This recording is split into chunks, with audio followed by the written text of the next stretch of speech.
Hello दोस्तों, कैसे हैं आप लोग। स्वागत है आपका सितंबर मंथ के करंट अफेयर्स सेशन में यूपीएससी के लिए, जो हम अपना एक ओरिजिनल कंटेंट कवर कर रहे हैं अपने चैनल पे। तो आइए देख लेते हैं कि सितंबर मंथ में ऐसे कौन कौन से बहुत ही इंपॉर्टेंट करंट अफेयर्स रहे हैं, और उनको कोशिश करेंगे कि हम स्टैटिक पोर्शन से लिंक करके चलें, ताकि आपका जो भी स्टैटिक का रिविजन है वो भी बेहतरीन तरीके से हो सके। उसके बाद अगस्त मंथ का हमारे चैनल पे भी आपको लिंक मिल जाएगा। हमारे जो टेलीग्राम चैनल है उस पे भी आपको ये लिंक मिल जाएगा, आप इसको एक्सेस कर सकते हैं। और हम स्टेट पीएससी और यूपीएससी दोनों के लिए करंट अफेयर्स हर महीने लेके आ रहे हैं। ये करंट अफेयर्स बहुत ही ज़्यादा क्यूरेटेड हैं न्यूज़पेपर्स से। तो इससे ये होगा कि अगर आप न्यूज़पेपर्स पढ़ रहे हैं तो आपका एक रिवीजन बहुत अच्छे से हो जाएगा। और इन केस आप नहीं भी पढ़ रहे हैं तो भी ये मैक्सिमम करंट अफेयर्स वहाँ से पूरे सारे कवर्ड हैं, तो आपका कोई भी चीज़ स्किप नहीं होगी। और क्योंकि हर दिन सारे करंट अफेयर्स को बहुत डीपली खंगाला जाता है, बहुत डीपली उसको एनालाइज किया जाता है। तो ऐसा भी नहीं है कि कोई ऐसा न्यूज़ है जो रह जाए या जो आपको देखने को ना मिले। तो वही सारी चीज़ें हम क्वेश्चंस के फॉर्म में आपको प्रेजेंट कर रहे हैं। उससे आपकी प्रैक्टिस भी हो जाएगी और आपका रिवीजन भी हो जाएगा।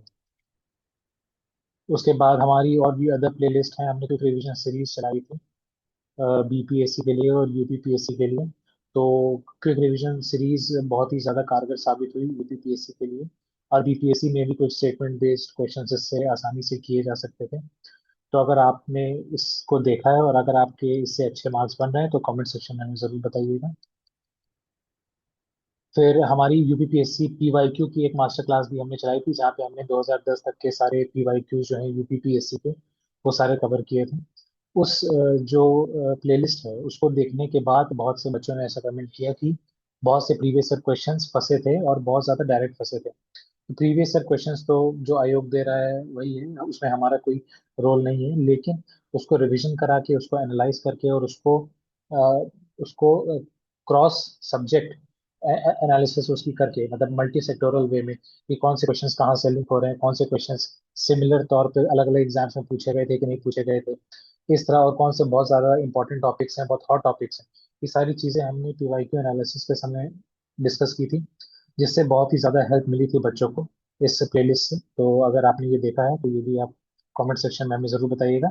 और अगर आपने ये नहीं भी देखा है तो आप अगले यूपीपीएससी एग्जाम के लिए, इनकेस आप 2026 का अटेम्प्ट दे रहे हैं, तो उसके लिए आप इसको रेफर कर सकते हैं। जितना ज़्यादा आपके पीवाईक्यूज रिवाइज रहेंगे उतना ही ज़्यादा आपको रिपीटेड क्वेश्चंस को अटेम्प्ट करने में आसानी होगी। फिर हम एक अपना छोटा सा क्विज सेशन भी चला रहे हैं। ये एक फन इवेंट है, आप इसमें चाहें तो इसको एक्सेस कर सकते हैं हमारे चैनल पे। इसको आप देखिए, क्वेश्चन अटेम्प्ट कीजिए। और ये बस हमने ऐसे ही मज़े के लिए ही शुरू किया है। और बीच बीच में हम थोड़ा बहुत ऐसे कंटेंट लेते आते हैं, ताकि आपका एक मोटिवेशन बना रहे, एक आपको सहूलियत रहे चैनल पे। और हर चीज़ सिर्फ अगर पढ़ाई से रिलेटेड हो तो थोड़ा सा मोनोटनस भी हो जाता है एनवायरमेंट। बीपीएससी पीवाईक्यूज के लिए भी हमने अपना एक एनालिसिस वाला प्लेलिस्ट शुरू की थी, और उसको भी आप एक्सेस कर सकते हैं। बीपीएससी एग्जाम्स के लिए आप उसको ज़रूर से कम एक बार देख के जाइए। करंट अफेयर सेशंस के लिए हमने घटना चक्र आय दृष्टि के भी सेशंस लिए थे अपनी यूट्यूब चैनल पे, तो आप उसको भी देख सकते हैं। और हालांकि अगले सत्र के एग्जाम के लिए तो ये शायद इतनी ज़रूरी नहीं साबित होगी। लेकिन अगर अभी आप इस साल ही कोई एग्जाम्स दे रहे हैं यूपीपीएससी के या बीपीएससी के, जैसे अभी एईडीओ एग्जाम होने वाला है जनवरी में, फिर सीजीएल का होगा, बीएसएससी का, उसके बाद यूपी के तो अभी जैसे मेंस का पेपर होगा। तो करंट अफेयर्स ऐसी चीज़ है जो आपको मेंस में भी बहुत पूछी जाती है, और उससे लिंक आप अपना जो टॉपिक है, जो भी आपका कंटेंट है, उसको एनरिच कर सकते हैं, उसमें वैल्यू ऐड कर सकते हैं। तो आप इस प्लेलिस्ट को देख सकते हैं एक बार। बहुत सी छोटी है, हमने मैक्सिमम बड़े बड़े टॉपिक्स एक ही घंटे में निपटा दिए हैं इसमें। और उसको बहुत डीपली एनालाइज किया और बताया है कि आपके मीन्स और प्रीलिम्स में यूज हो सकता है। तो आपको इसको जरूर एक बार देखना चाहिए। फिर हम मंथली करंट अफेयर्स यूपीएससी का लेके आ रहे हैं, जो हम इस बार सितंबर मंथ का करंट अफेयर्स अभी हम कवर करेंगे आपके लिए। उसके बाद फिर हमारा ये मंथली करंट अफेयर्स हमारे स्टेट पीएससी के लिए भी चलते हैं। वो अभी हम सितंबर मंथ का कवर कर चुके हैं। करंट अफेयर्स मैगजीन जो एनुअल होती है, इससे प्रहार की मैगजीन है, और 71st बीपीएससी के लिए आर ओ यादव के लिए था, तो वो भी हमने अपनी प्लेलिस्ट बनाई थी और उस पर कवर की थी। आप हमारे टेलीग्राम चैनल पर जुड़ सकते हैं, और एक हमारा नया एक इनिशिएटिव है जिसमें हम मेंस कॉपी इवैल्यूएटर चेक करेंगे, उसको भी देख सकते हैं।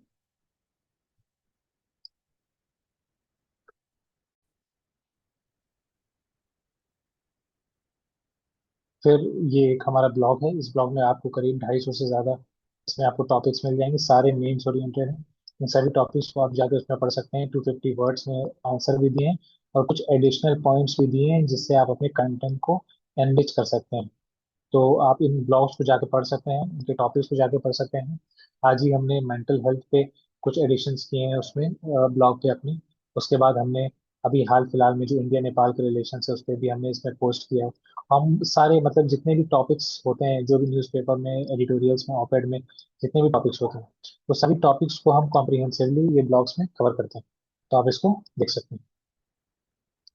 तो कोई भी क्वेरीज और सजेशंस हो आपके, तो आप हमें thecompetitionexpress@gmail.com पे मेल कर सकते हैं। अभी बहुत से बच्चों ने हमें क्वेश्चंस भेजे थे जो कि डिस्प्यूटेड थे उनके हिसाब से। उन्होंने हमें प्रूफ भेजे थे यूपीपीएससी के लिए। वो सारे क्वेश्चंस को हमने आयोग में भेजा है। अब वो होपफुली देखते हैं कि आयोग उस पर क्या एक्शन लेता है।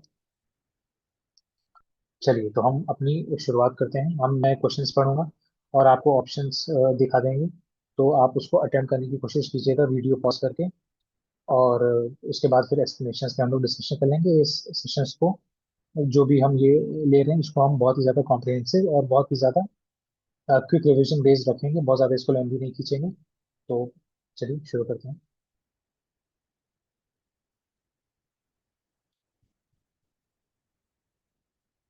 Consider the following statements with reference to the criminal tribes act 1871। तो क्रिमिनल ट्राइब्स एक्ट 1871 में आया था। The act criminalise several nomadic and semi nomadic tribes, branding them as hereditary criminals. फिर इसको रिपील कर दिया था 1952 में, और इसको टर्म कर दिया था डी नोटिफाइड ट्राइब्स। फिर government of India currently implements SEED scheme. SEED scheme क्या है? Scheme for economic empowerment of DNTs for the welfare of denotified nomadic and semi nomadic tribes. अब इसको देखते हैं कि हम लोग इसमें कौन से ऐसे स्टेटमेंट्स है जो हमें पढ़ने में ही ठीक लग रहा है। हो सकता है हमें सारी चीजों के बारे में ना पता हो, लेकिन हम कुछ चीजों का अंदाजा लगा सकते हैं। जैसे सीड स्कीम, तो सीड स्कीम हमें समझ में आ रहा है कि हाँ, ये ऐसी कोई स्कीम लग रही है कि जो डिनोटिफाइड नोमैडिक या सेमी नोमैडिक ट्राइब्स के लिए सरकार चला सकती है। इनके समय पता भी नहीं है, तो हम ये मान के और हमें इंटरेक्ट पूछा है, तो इंटरेक्ट के हिसाब से हमारा तीन तो इंटरेक्ट नहीं होना चाहिए, तो थ्री हमारा नहीं है। तो ये बी स्टेटमेंट भी हमारा हट गई, और हमारा जो सी स्टेटमेंट, ये सी ऑप्शन है, वो भी हमारा हट गया। उसके बाद एक देख लेते हैं। The act criminalise several nomadic and semi nomadic tribes at birth, branding them as hereditary criminals. तो ये भी एक स्टेटमेंट, मतलब सिंपल स्टेटमेंट है। इसके तहत भी हमको लग रहा है कि हाँ, क्योंकि इसमें नाम ही है क्रिमिनल ट्राइब्स एक्ट, तो हो सकता है उन्होंने इसको इनको हेरिडेटरी क्रिमिनल्स किया हो। तो ये हमारा वन भी जहाँ तक कि नहीं होना चाहिए, और none of the above incorrect, मतलब सारे करेक्ट हो सकते हैं, क्योंकि इनकरेक्ट पूछा है। तो नन ऑफ दी अबव हमारा आंसर हो सकता है। तो हमारा आंसर क्या है? None of the above. इस तरह। फिर ये हमने यहाँ पे एक्सप्लेनेशन दिया है, आप चाहें तो इसको पढ़ सकते हैं। इसमें कुछ एक्स्ट्रा पॉइंट्स होंगे तो वो हम आपको बता देंगे। कि क्रिमिनल ट्राइब्स एक्ट 1871 में आया था। क्रिमिनल्स बाय बर्थ उनको डिक्लेयर कर दिया गया था। जो भी ट्राइब्स होते थे, ऐसा इसलिए था क्योंकि वो जंगल में रहते थे, और जंगल एक फुल ऑफ रिसोर्सेज होता था। जो ब्रिटिशर्स थे उनको रिसोर्सेज को एक्सट्रैक्ट करना था। तो उनको क्या था कि उनको कोई लीगल प्रोविजन चाहिए था जिसके तहत वो जो वहां पे रह रहे सारे लोगों को रिसोर्सेज से अलग कर सके। इसी के तहत आपने सुना होगा जो बिरसा मुंडा वाला जो रिवोल्ट हुआ था, तो जितना हो कोल जितने भी रेबेलियंस हुए हैं वो सारे इसी वजह से हुए हैं, क्योंकि ब्रिटिशर्स उनके लैंड, उनके जो फॉरेस्ट एरियाज हैं उनको हथियाना चाहते थे। और उसी के लिए ये एक्ट भी 1871 में लाया गया था। उसके बाद इसको रिपील कर दिया गया था, और 1952 में जब भारत आज़ाद हो गया था, उसके बाद इनको डी नोटिफाई कर दिया गया था। डी नोटिफाई मतलब कि अब इनको नोटिफाई नहीं किया गया था कि ये क्रिमिनल्स हैं या फिर ये हैबिचुअल ऑफेंडर्स हैं। इनको डी नोटिफाई कर दिया गया था। उसके बाद फिर ये सीड स्कीम सरकार इनके लिए चलाती है। फिर अगला हम देख लेते हैं कि Huvadhu atoll sometimes seen in the news is located in. तो हुआदू अटॉल क्या है? अटॉल को आप सब जानते हैं कि जो हमारे रीफ्स होती हैं, जैसे कोरल रीफ्स होती हैं हमारी, तो वो किसी भी कोई भी आइलैंड होता है, तो उसके कोस्टल एरियाज में चारों तरफ उसके बंद जाती हैं ऐसे, अटॉल। ये तो इसी को अटॉल कहते हैं, जो रीफ्स उसको चारों तरफ से घेर लेती हैं। अ, अब ये किसका पार्ट है? तो ये तो अंदाजा लगाना शायद मुश्किल होगा अगर नहीं पता है तो इसका हम आंसर देख लेते हैं। तो इसका आंसर है मालदीव्स। मालदीव्स अभी चर्चा में भी था। तो हुआदू अटॉल्स मालदीव्स में। One of the largest natural atolls in the world है हुआदू अटॉल। और ये गाफू आलिप और गाफू धालू अटॉल्स के बीच में डिवाइडेड जो लगून है, ये एक लगून कंटेन करता है। लगून मतलब जैसे ये कोई आइलैंड है, मतलब ये कोई कोस्टल बाउंड्री है, और उससे निकल के एक कोस्टल बाउंड्री ने कोई वाटर बॉडी एनक्लोज कर रखी है ऐसे। तो इसको लगून कहते हैं। ये कोरल रीफ्स, ये वाली कोरल रीफ्स हो सकती है, ये वाला आपका कोस्टल लैंड हो सकता है। इनके बीच में अगर कोई पानी ऐसे भरा हुआ है, कोई वाटर बॉडी एंक्रोच है, तो उसको हम लगून कहते हैं। जैसे हमारी चिलिका जो लेक है वो लगून लेक है। उसके बाद फिर इसमें मोर देन 230 आइलैंड्स हैं मालदीव्स में। उसके बाद ये कोरल रीफ्स और लगूनल इकोसिस्टम से एनरिच होते हैं। जो भी अटॉल्स होते हैं ये कोरल रीफ्स के बने होते हैं। अब मालदीव्स 26 नेचुरल अटॉल्स से बना हुआ है। इंडियन ओशन में लाई करता है, और इंडिया श्रीलंका की साउथ वेस्ट में। अब थोड़ा सा हम लोग ये भी देख लेते हैं कि कोरल्स क्या क्या होते हैं। ये मरीन इनवर्टिब्रेट्स होते हैं। इनवर्टिब्रेट्स मतलब इनकी जो रीढ़ की हड्डी होती है वो नहीं होती है। इनके में वो एक्सोस्केलेटन जो आपका होता है, वो वाला जो इसका पाया जाता है। फिर बिलोंगिंग टू द ये फाइलम सिनेट्रिया। तो फाइलम क्या होता है, जो हमारे ऑर्गेनिजम्स होते हैं उनको कुछ लेवल्स में बांटा गया है। मतलब उनका जो क्लासिफिकेशन है, उनको जो क्लासिफाई किया गया है वो कुछ लेवल्स में क्लासिफाई किया गया है।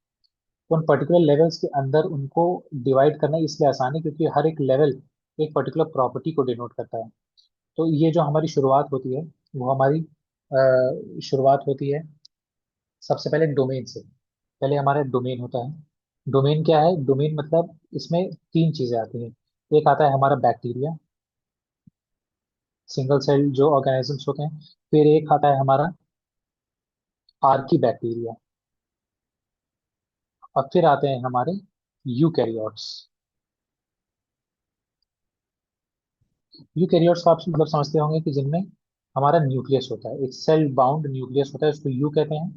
प्रो मतलब ये, इनको प्रोकैरियोट्स कहते हैं जिनमें से न्यूक्लियस नहीं होता।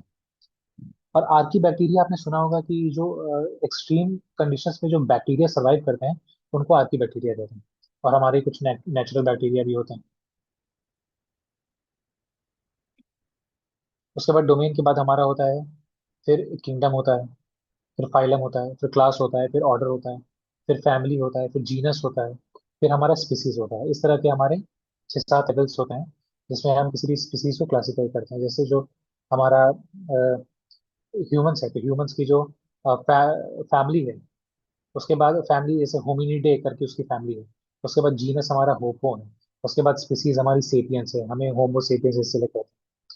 तो उसी तरह जो फाइलम है कोरल्स का, वो निडारिया है। उसके बाद ये कॉलोनीज में रहते हैं, कैल्शियम कार्बोनेट सिक्रीट करते हैं जो इनके ऊपर एक कवरिंग बना लेता है जो इनको प्रोटेक्ट करता है। फिर वही जब हमारा ओशन एसिडिफिकेशन होता है या फिर टेम्परेचर राइज करता है हमारे ओशंस में, तो कैल्शियम कार्बोनेट डिसइंटीग्रेट होने लगता है, डिजॉल्व होने लगता है। जिससे उनकी जो बॉडी होती है वो एक्सट्रीम एनवायरनमेंट में एक्सपोज होने लगती है। जो भी कोरल्स होते हैं उनकी जो बॉडीज होती है, और इसीलिए वो खत्म होने लगते हैं। कितने तरह के कोरल्स होते हैं? एक हार्ड हरमैया टाइप के कोरल्स होते हैं जो रीफ बनाते हैं। मतलब जो जैसे ऑस्ट्रेलिया आपने देखा है, ऑस्ट्रेलिया ऐसे एक और जो ऑस्ट्रेलिया वाला आइलैंड है, उसके यहाँ पे बैरियर रीफ है पूरी। तो ये वाले हमारे हार्ड कोरल्स होते हैं और इनको सनलाइट की जरूरत पड़ती है। उसके बाद हमारे सॉफ्ट हरमैटिक कोरल्स होते हैं जो रीफ नहीं बनाते हैं और फ्लेक्सिबल स्ट्रक्चर्स होते हैं।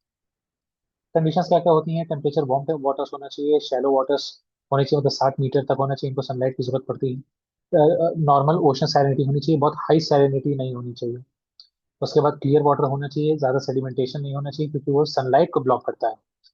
टिंडल इफेक्ट जो हम कहते हैं, तो सनलाइट को ब्लॉक करने से क्या होता है कि जो बहुत ज्यादा जो सनलाइट है वो पानी में नहीं पहुंच पाती, तो उनको सनलाइट नहीं मिल पाती।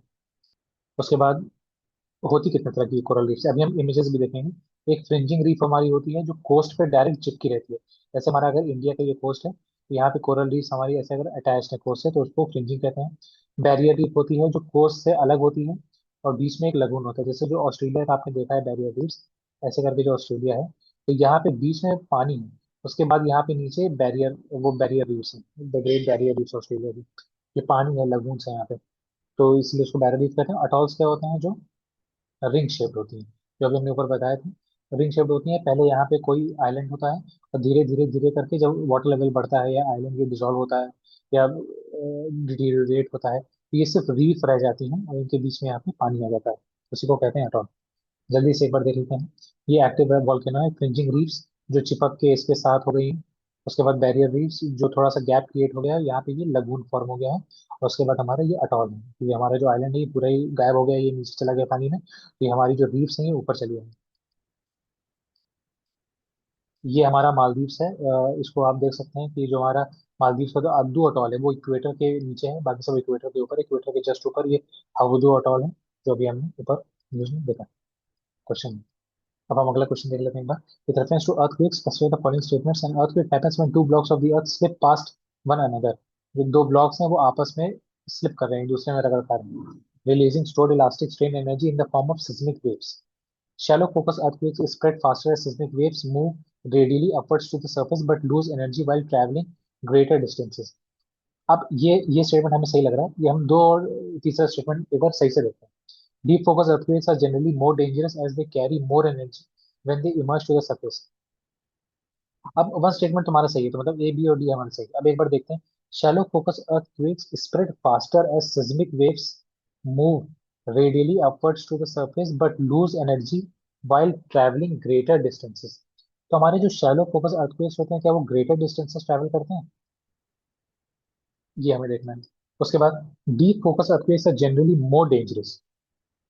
कोई वेव है, जैसे मान लीजिए हमारी अर्थ है, ये हमारा, यहाँ पे हमारा एस्थेनोस्फेयर है, ये पूरा हमारा एस्थेनोस्फेयर है, यहाँ पे हमारी क्रस्ट है, ये एस्मोस्फेयर है। यहाँ से कोई वेव अगर प्रोपोगेट कर रही है और कोई वेव हमारी सरफेस पे है, वही वो प्रोपोगेट कर रही है, तो ज्यादा खतरनाक कौन होगी?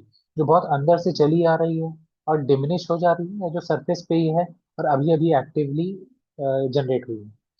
ये deep focus earthquakes are generally more dangerous, ये वाला हमको देखना है। तो अब करेक्ट आंसर देख लेते हैं। करेक्ट आंसर हमारा है only one. Two and three में बस उन्होंने स्टेटमेंट्स को स्वैप कर दिया है। तो ये टेक्टोनिक प्लेट्स होती हैं, आपस में रगड़ खाती हैं, उससे हमारा अर्थक्वेक प्रोड्यूस होता है। इलास्टिक स्ट्रेन एनर्जी होती है, वही रिलीज होती है, उसी से हमें ट्रेम्बल फील होता है। शैलो फोकस अर्थक्वेक्स क्या होती है? 70 किलोमीटर से कम की दूरी पे जन्म लेती हैं। ये इनमें ये मोर एनर्जी रिटेन करती हैं, इसलिए डेंजरस भी ज्यादा होती है। Deep focus quakes less damaging होती है, क्योंकि ये बहुत अंदर से जनरेट होती हैं और ऊपर तक आते आते इनकी एनर्जी लॉस हो जाती है। 70 किलोमीटर ज्यादा की रेंज में ये पाई मतलब जनरेट होती है। ये आप देख सकते हैं, जब दो प्लेट बाउंड्रीज होती हैं, आपने देखा होगा continental continental, ocean continental, ocean ocean, जब ये आपस में कोलाइड करती हैं, तो यूजुअली ऐसा होता है कि जो ओशन कॉन्टिनेंटल प्लेट बाउंड्रीज होती हैं उसमें वॉल्केनोज का फॉर्म होता है। मतलब जो एक्टिव वॉल्केनोज होते हैं, या फिर जिनको हम कहते हैं कि जो ये कप शेप्ड वॉल्केनोज होते हैं, वो वाले। और जो ओशन ओशन होती है उसमें हमारे शील्ड वॉल्केनोज ज्यादातर हमारे होते हैं। और कॉन्टिनेंटल कॉन्टिनेंटल में वॉल्केनोज ज्यादा हमारे फॉर्म नहीं होते, क्योंकि जो कॉन्टिनेंटल प्लेट होती है वो हल्की होती है उस वजह से, तो ज्यादा नीचे तक नहीं जा पाती। नीचे तक नहीं जा पाती तो वो कॉन्टिनेंटल प्लेट यही तक रह जाती है, अगर ये भी कॉन्टिनेंटल है। और जो हमारी ओशनिक प्लेट होती है वो भारी होने की वजह से नीचे तक जाती है, तो इस वजह से वो पिघलती है।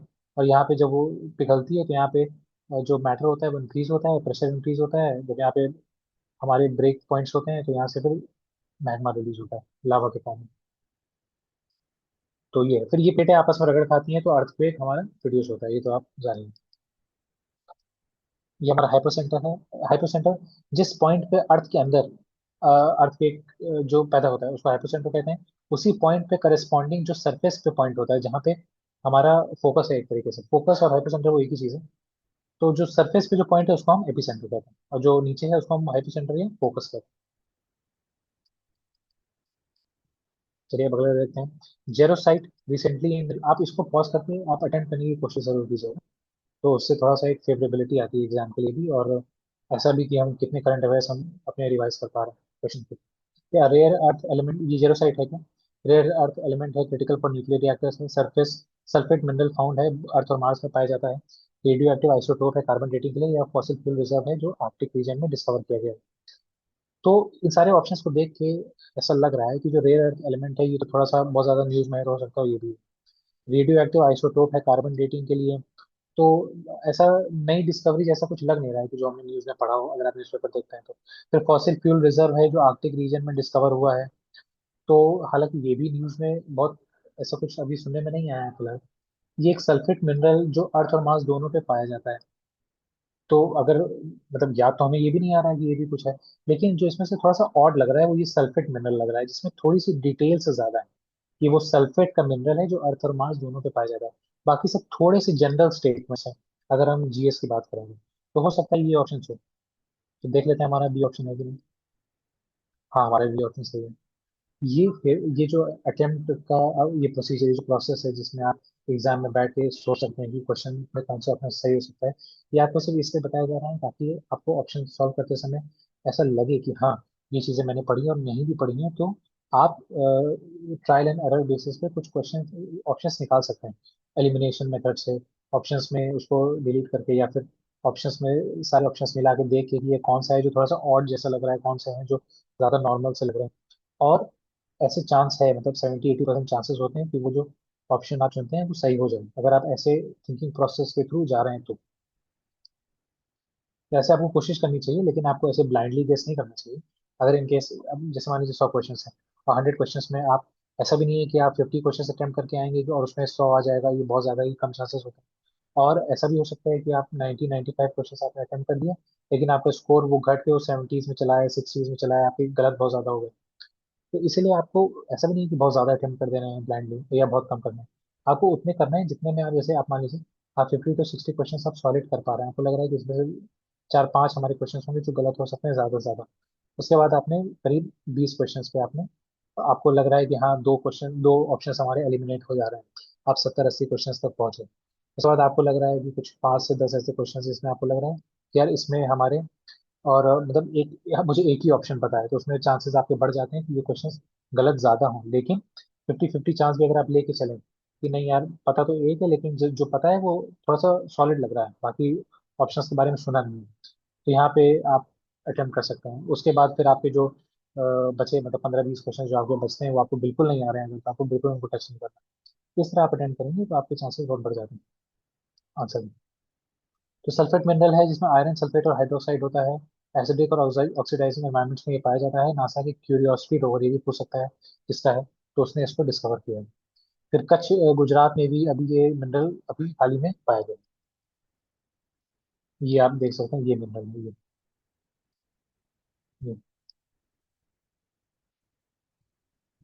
अगला क्वेश्चन देख लेते हैं। India first fully indigenous 32 bit semiconductor processor presented at Semicon India 2025 is known as. तो अभी हमने हाल ही में न्यूज में भी पढ़ा था, तो ये तो आप सभी जान रहे होंगे कि विक्रम 32 है उसका। वैसे 3201 करते हैं, लेकिन 32 भी इसको कहते हैं।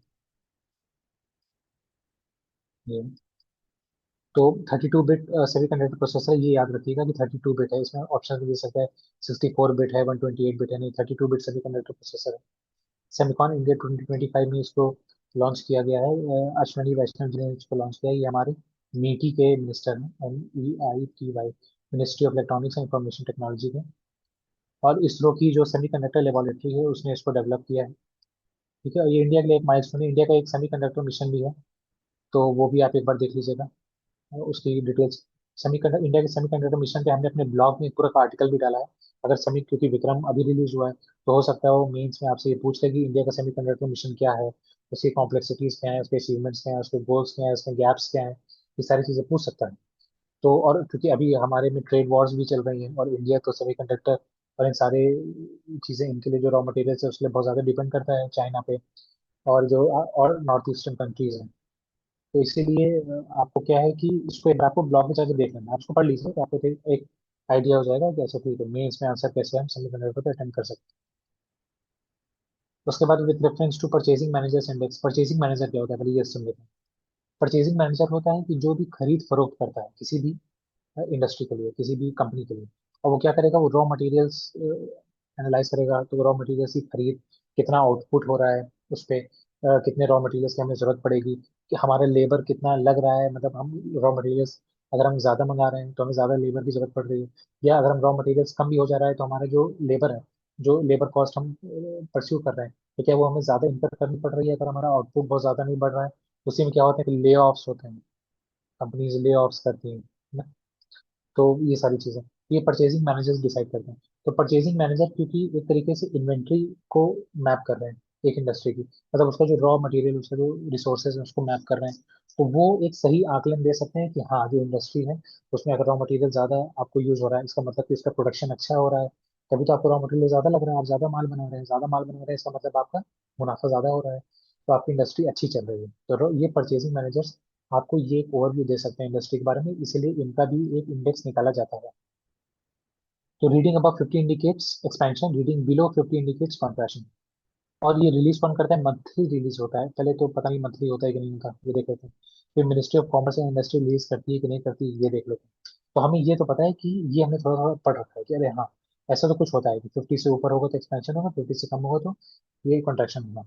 हालांकि ये भी हमें पता होना चाहिए, क्योंकि जब हम पढ़ते हैं तो उसमें हमेशा कोई भी न्यूज़ आती है तो उसमें लिखा रहता है कि किसने रिलीज किया है, क्या है कैसे। तो ये हम देख लेते हैं इसका आंसर क्या करेक्ट। तो इसका वन करेक्ट। क्यों वन करेक्ट है? क्योंकि इसको रिलीज कौन करता है? इसको गवर्नमेंट नहीं रिलीज करती। इसको S&P ग्लोबल एक कंपनी है वो रिलीज करती है, इसको IHS मार्केट भी कहते हैं। ठीक है। उसके बाद अगला देख लेते हैं।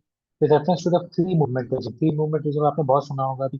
कहाँ सुना है, क्यों सुना है, अभी हम आगे डिस्कस कर लेंगे। तो ये क्या करता है? Allows people living in border areas of both countries to travel up to 16 kilometre across the border without a visa, without a visa. ठीक है, ये याद रखिएगा। उसके बाद FMR was introduce to promote traditional social cultural economic types of border industry. ये ठीक लग रहा है। तो सोशल कल्चरल ये सारे जो जनरल स्टेटमेंट्स होते हैं वो अमूमन सही हो जाते हैं। फिर it applies uniformly to all international borders of India except Pakistan and China। ठीक है। जैसे ऐसे से आप देखिए कि इसमें से कौन सा स्टेटमेंट सही है।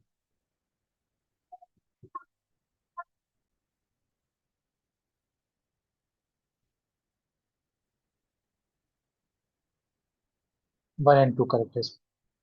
क्यों? अब पहले ऊपर ही देख लेते हैं हम लोग क्यों करेक्ट, बाद में पढ़ेंगे। सबसे पहले तो FMR हम लोगों ने पढ़ा है म्यांमार के संदर्भ में। जो हमारा ये नॉर्थ ईस्ट स्टेट्स हैं इनके संबंध में हमने FMR पढ़ा है अमूमन। तो पाकिस्तान और चाइना में तो हमने ये नहीं पढ़ा है। दूसरी बात, पाकिस्तान चाइना ये सब इंफिल्ट्रेशन के लिए जाने जाते हैं। तो हम क्यों ही वीजा फ्री एंट्री किसी को देंगे ऐसे ही कि चलो आ जाओ हमारे यहाँ। क्योंकि यहाँ से तो बहुत ज्यादा टेररिस्ट अटैक्स और ये सारे पॉसिबिलिटीज हैं। तो ये स्टेटमेंट गलत लग रहा है। अच्छा, ये स्टेटमेंट गलत हो गया तो ये तीनों ऑप्शन एलिमिनेट हो गए। तो 1 और 2 ये हमारा सही हो गया। अब देख लेते हैं आगे। तो FMR जो है वो 16 किलोमीटर के लिए across the border without a visa और सपोर्ट के लिए है। इंडिया और म्यांमार के बीच में ये अरेंजमेंट है, बायलैटरल अरेंजमेंट। उसके बाद यही historic, ethical, cultural, economic linkages के लिए को प्रमोट करने के लिए होता है। अच्छा, ये ओनली एप्लीकेबल है इंडिया म्यांमार बॉर्डर पर। ठीक है। तो ये बांग्लादेश, नेपाल, भूटान, श्रीलंका और अदर नेबर्स के लिए एप्लीकेबल नहीं। ये जो म्यांमार है, थोड़ा बहुत डिस्टर्बेंस आपको बैकग्राउंड में सुनाई दे रहा होगा, उसके लिए बहुत माफी चाहूंगा। ये जो म्यांमार है ये इसका ये जो बाउंड्री है इंडिया के साथ, ये हमारे नॉर्थ नॉर्थ ईस्टर्न स्टेट्स हैं। ये अरुणाचल प्रदेश, नागालैंड, मणिपुर। उसके बाद ये मिजोरम, ये सारे ये आप देख रहे हैं। ये जो बॉर्डर पे एक विलेज है, मोरे करके विलेज है। फिर जाओ कथार करके विलेज है। ये सारे हैं। तो म्यांमार का भी है ये, रिखोदार, खम्पत, ये सब म्यांमार के हैं। रखाइन स्टेट ये यहाँ पे है, बहुत चर्चा में रहता है म्यांमार का।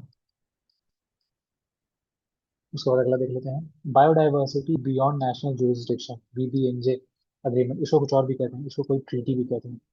Dash dash treaty. तो ये अभी देख लेते हैं आगे। तो 12 member drafting committee of India ने क्या किया है कि हाई सीज की जो ये ट्रीटी है इसको हाई सीज ट्रीटी कहते हैं। ये सीनियर एडवोकेट हेड करेंगे इसको, और जो मिनिस्ट्री ऑफ असाइसेस के अंदर काम करेंगे। फिर इंडिया ने साइन किया BBNJ एग्रीमेंट, लेकिन उसको रेटिफाई नहीं किया है। और जो एक्सक्लूसिव इकोनॉमिक जोन होता है वो एक नेशन का वो एक्सटेंड करता है 200 नॉटिकल माइल्स तक, और हाई सीज उसके बियॉन्ड लाई करते हैं। इसमें से कौन से स्टेटमेंट हमारे सही है? तो हमें तो ये पता है कि India sign the BBNJ agreement but has not ratified it. ये वाले में संशय है, लेकिन अमूमन ऐसा है कि बहुत से ऐसे एग्रीमेंट्स हैं जो इंडिया ने साइन तो किए हैं लेकिन रेटिफाई नहीं किया। ये सही हो सकता है। ये हमको पता है कि ये सही है, ये नॉटिकल माइल्स वाला। उसके बाद पूरा हमारा जो दारोमदार है वो स्टेटमेंट बनते हैं कि कोई सीनियर एडवोकेट है जिसको हेड कर रहा है। अच्छा, ये बहुत ज्यादा अटपटा सा ये है कि हाँ सीनियर एडवोकेट इसको हेड कर रहे हैं मिनिस्ट्री ऑफ और साइंसेस के अंदर है, ये तो चलो ठीक है। तो इसमें 50-50 चांसेस है कि ये सही भी हो सकता है या ये नहीं भी हो सकता है। तो इसमें हम देख लेते हैं कि हमारा करेक्ट आंसर है, तीनों ही स्टेटमेंट हमारे सही हैं। तो एक सीनियर एडवोकेट के अंदर जो कौन से सीनियर एडवोकेट है, मिस्टर संजय उपाध्याय हैं सुप्रीम कोर्ट के।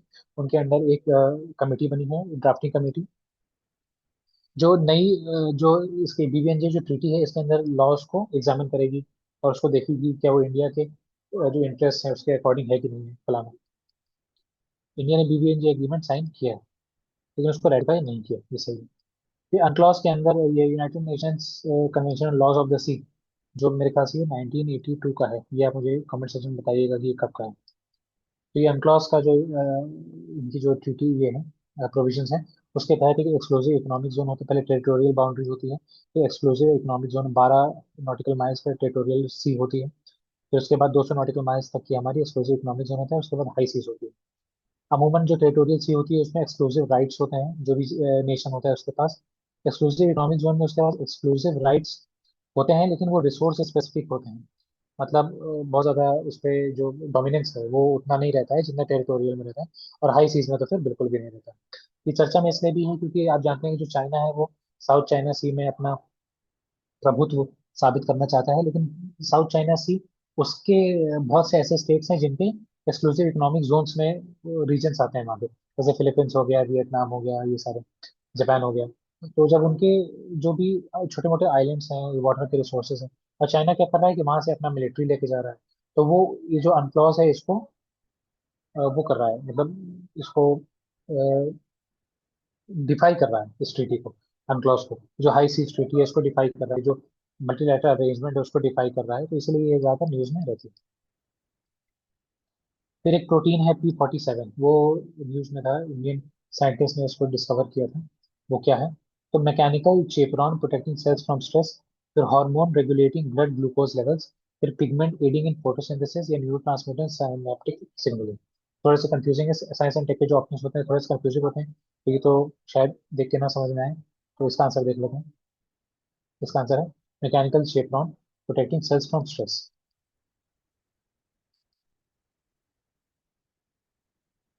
अ, ये S N Bose National Centre for Basic Sciences है, वहाँ के साइंटिस्ट ने इसको डिस्कवर किया है। ये क्या करता है कि सेलुलर प्रोटीन्स को मैकेनिकल स्ट्रेस से प्रोटेक्ट करता है। और आप जानते हैं कि जो हमारे प्रोटीन्स होते हैं, प्रोटीन्स का एक स्ट्रक्चर होता है, अमीनो एसिड से मिलकर बने होते हैं प्रोटीन्स। तो जो हमारे प्रोटीन का स्ट्रक्चर होता है, मान लीजिए ये प्रोटीन का स्ट्रक्चर कुछ ऐसे है, अगर ये स्ट्रक्चर बदल के कुछ ऐसे ऐसे हो गया ना, तो भी इसका फंक्शन चेंज हो जाएगा। प्रोटीन का जो फंक्शन होता है वो चेंज हो जाएगा। तो इसीलिए इसके स्ट्रक्चर का सेम रहना बहुत जरूरी है। उसी स्ट्रक्चर पे अगर स्ट्रेस पड़ता है, तो एक P47 क्या करता है, उस स्ट्रेस को प्रोटेक्ट करके उस प्रोटीन को फ्लेक्सिबल करता है, उसको वापस उसके फॉर्म में लाने की कोशिश करता है। वही है हमारा P47 protein. We consider the following statement regarding short term and medium term debt instruments. Short term, medium term debt instruments. तो क्या है, ट्रेजरी बिल्स शॉर्ट टर्म होते हैं, issued at a discount and redeem at face value, maturity generally less than 1 year. ठीक है। Zero coupon bonds pay periodic interest coupon throughout their tenure. ठीक है। Treasury notes medium term government securities होते हैं जो fix period interest देती हैं, redeemed at face value on maturity. ठीक है। कमर्शियल पेपर्स होते हैं, शॉर्ट टर्म होते हैं, अनसिक्योर्ड डेट इंस्ट्रूमेंट्स होते हैं जो कॉर्पोरेशन इशू करती हैं, मतलब गवर्नमेंट द्वारा नहीं, to meet working capital needs. अब इसमें क्या क्या सही है, एक बार आप इसको देख लीजिए, अटेम्प्ट कीजिए, फिर हम लोग आगे बढ़ते हैं। तो इसमें हमारा आंसर है 134। क्यों? क्योंकि ये सारे ठीक है, जो ट्रेजरी बिल्स हैं हमारे वो 14 से 364 दिन के अंदर होते हैं। फिर जीरो कूपन बॉन्ड्स होते हैं हमारे, जो वो क्या होते हैं कि वो पीरियोडिक इंटरेस्ट नहीं पे करते हैं, कि हर हर समय पे वो आपको इंटरेस्ट पेमेंट कर रहे हैं। वो डिस्काउंट पे इशू होते हैं और फेस वैल्यू पे रिडीम कर लिए जाते हैं। तो ये वाला स्टेटमेंट इनकरेक्ट है। फिर जो तीसरा स्टेटमेंट करेक्ट है ट्रेजरी नोट्स के बारे में, कि मीडियम टर्म गवर्नमेंट सिक्योरिटीज होती हैं जिनकी मेच्योरिटी 2 से 10 उस पर होती है।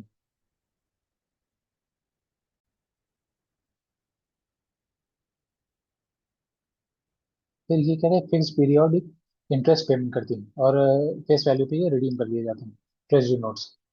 उसके बाद ट्रेजरी बिल्स अलग हैं, वो शॉर्ट टर्म होती हैं, ट्रेजरी नोट्स अलग हैं, ये मीडियम टर्म होती हैं। 2 से 10 साल के लिए होती हैं, वो 364 से 365 से कम दिन के लिए होती हैं, 90 और 365 के बीच में।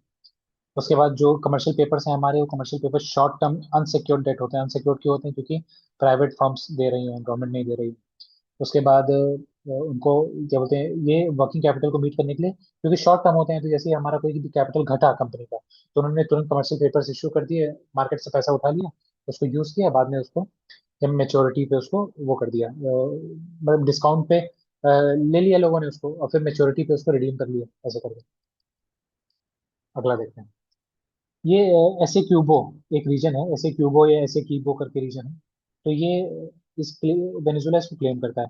तो ये लेकिन एडमिनिस्टर कौन सी कंट्री करती है? अब आप जानते हैं कि जो हमारा वो है साउथ अमेरिका है ना, ऐसे ऐसे करके हमारा, ऐसे जैसे हमारा साउथ अमेरिका का हमारा मैप है इस तरह। तो साउथ अमेरिका में यहाँ पे हमारा वेनेजुला आता है, ये ऐसे हमारा कुछ वेनेजुला होता है। अब वेनेजुला है तो ये जो कोई रीजन को ये क्लेम कर रहा है, इसका मतलब ये रीजन इससे जुड़ा होगा तभी तो इसको क्लेम कर रहा है। अब इससे जुड़ा होगा तो इसके आसपास के जितने नेबर्स हैं वो हो सकते हैं ये कंट्री जो इस रीजन को एडमिनिस्टर कर रहा है।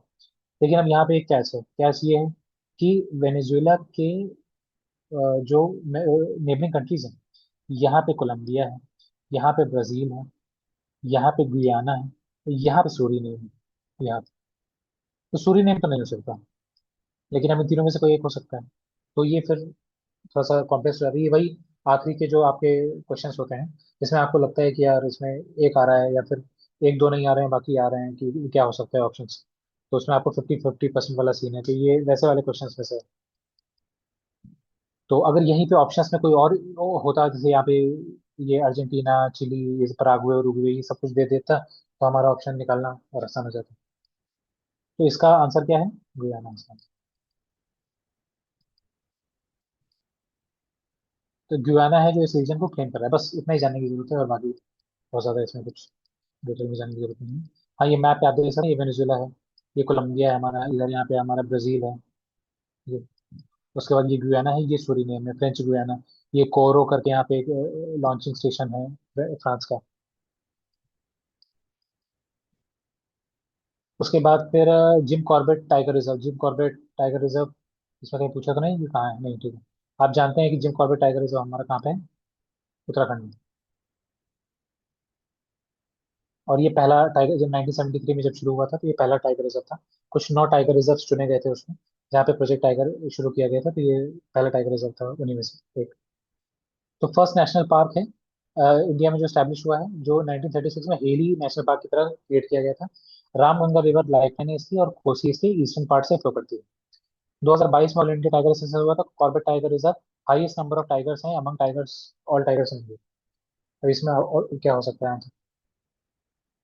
इसका आंसर है ऑल ऑफ द। क्यों? क्योंकि ठीक है, इसको पहले हेली इसको कहा जाता था, हेली नेशनल पार्क 1936 में बनाया गया था, जिम कॉर्बेट टाइगर रिजर्व। उसके बाद ये रामगंगा रिवर इससे पास होती है, और कोसी रिवर जो है इसकी ईस्टर्न बाउंड्री से फ्लो करती है। लेकिन कोसी रिवर एक बिहार है जो सौरव बिहार कहलाई जाती है कोसी। वो कोसी दूसरी है, ये कोसी दूसरी है। ये थोड़ी सी लेस नोन है, लेकिन अब ठीक है, स्टेटमेंट में है तो थोड़ा सा आपको आइडिया लगाना पड़ेगा। कोसी समझ के ये मत लगा दीजिएगा कि नहीं बिहार नहीं तो गलत हो गया, 1 and 3 सही हो गया। उसके बाद हाईएस्ट नंबर ऑफ टाइगर्स, ये 2022 नहीं, 2014, 2018, 2022, इस सब में जिम कॉर्बेट टाइगर रिजर्व में ही सबसे ज्यादा हाईएस्ट ही पाए गए थे टाइगर्स। तो ये ट्रेंड ट्रेंड क्या है? ये कांस्टेंट ही है कि हमेशा इसी में ज्यादा पाए जा रहे हैं। ये देखिए, ये उत्तराखंड में। ये रामगंगा रिवर, ये यहाँ पे ये रामगंगा रिजर्वायर है, ये यहाँ पे फ्लो हो रही है। ये कोसी रिवर है यहाँ पे, इसमें बाउंड्री बना रही है।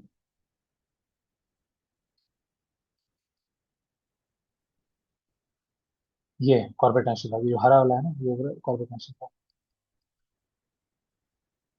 उसके बाद रिगार्डिंग स्वामी विवेकानंद पे कुछ स्टेटमेंट है, शिकागो एड्रेस दिया था उन्होंने, वर्ल्ड पार्लियामेंट ऑफ रीजन्स था।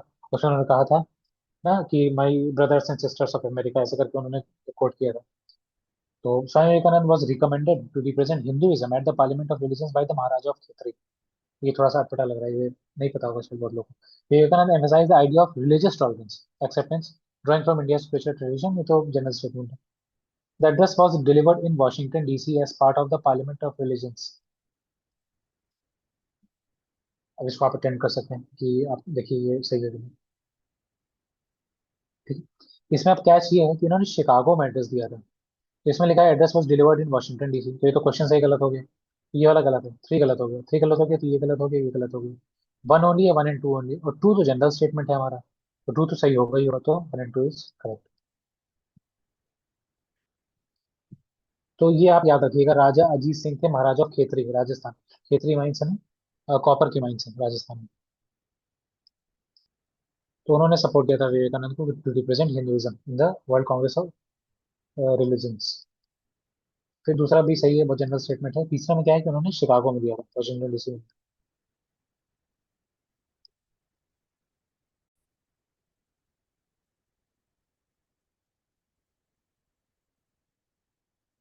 विवेकानंद जी, नमन है इनको।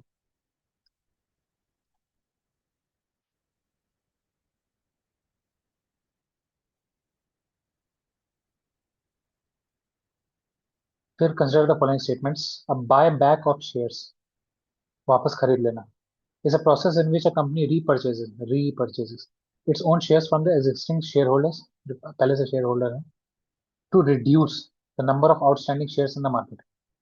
ठीक लग रहा है। A rights issue of shares is a process in which a company offers additional shares. A rights issue, कुछ इशू कर रही है, कुछ एक्स्ट्रा, क्या shares, additional shares to existing share holders, पहले से जो मौजूद हैं, in proportion to their current holdings, discounted price में। ये भी ठीक जैसा लग रहा है। तो इसका आंसर,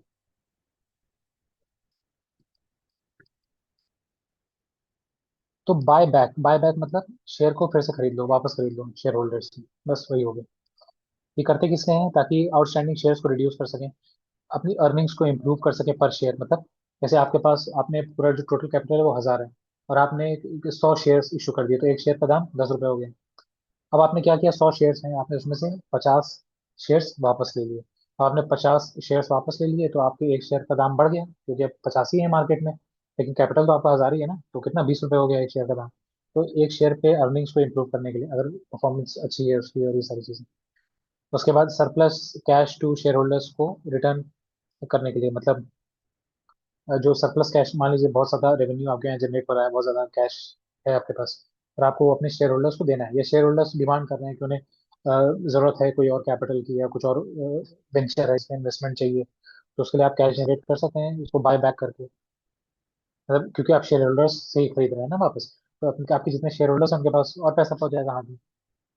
फिर हॉस्टाइल टेक ओवर्स को भी, मतलब जैसे बहुत ज्यादा शेयर्स हैं, तो किसके पास, शेयर होल्डर्स के पास है।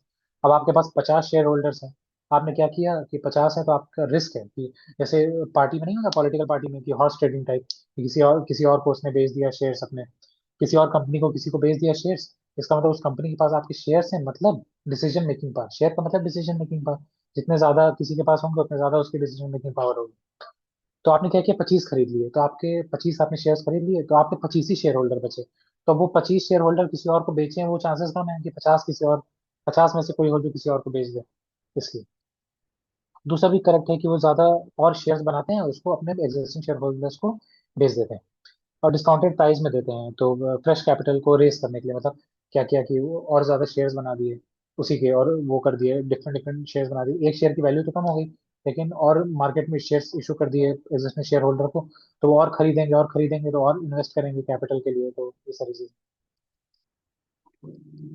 और इससे क्या होगा कि जनरल पब्लिक को अप्रोच नहीं करना पड़ेगा, शेयर होल्डर्स तक ही सीमित रहे। फिर देखते हैं एस्ट्रोनॉमी। एस्ट्रोनॉमी में क्या है कि रिंग क्रॉसिंग एक फिनोमिना है, वो क्या है। A phenomena when Saturn's rings become invisibly momentary due to Earth passing through the plane of the rings. A solar eclipse when the moon's shadow crosses over Saturn's ringed region. Event when Saturn's rings are repaired by micrometeorite impacts. When Saturn's rings align with Jupiter's gravitational field, causing visible distortions. अरे बाप रे, इतना कठिन कठिन लिखा है statement. थोड़ा सा इसको सही से एनालाइज कीजिए और सोचिए कि ये क्या हो सकता है। तो यहाँ पे रिंग की बात की जा रही है, रिंग क्रॉसिंग। हम चाहते हैं सैटर्न के पास रिंग होती है, ठीक है, लेकिन सैटर्न रिंग तो इसमें भी है, सैटर्न एक्स इसमें भी है, सैटर्न एक्स इसमें भी है, तो ये कॉन्सेप्ट तो गया।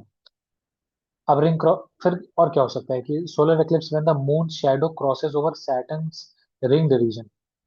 ये स्टेटमेंट भी ठीक लग रहा है, इसको पढ़ेंगे तो ये भी ठीक लगेगा, इसको पढ़ेंगे तो ये भी ठीक लगेगा। तो ऐसे थोड़े से स्टेटमेंट जो होते हैं साइंस एंड टेक के, वो अमूमन छोड़ने वाले होते हैं अगर आपको थोड़ा भी आइडिया नहीं है, या तो अगर आपने पढ़ रखा है, या इस तरह के आपने सेशंस अटेंड कर रखे हैं जैसे हम लोग दे रहे हैं आपको, तो फिर आपके चांसेस बढ़ जाते हैं कि आप इस तरह के जो out of the box question आ रहे हैं उसको भी आप टारगेट कर सकते हैं। तो इसका आंसर यही है, पहला वाला।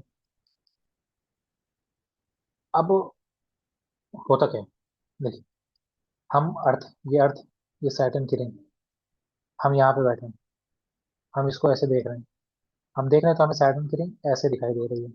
अब क्या होगा कि अर्थ भी घूम रही है, सैटर्न भी घूम रहा है, कोई ऐसी लोकेशन आएगी इनके में जब ये हमारी जो रिंग्स है ना सैटर्न की, ये हमें ऐसे दिखेगी, ऐसे चप्पी थोड़ी सी और हो जाएंगी।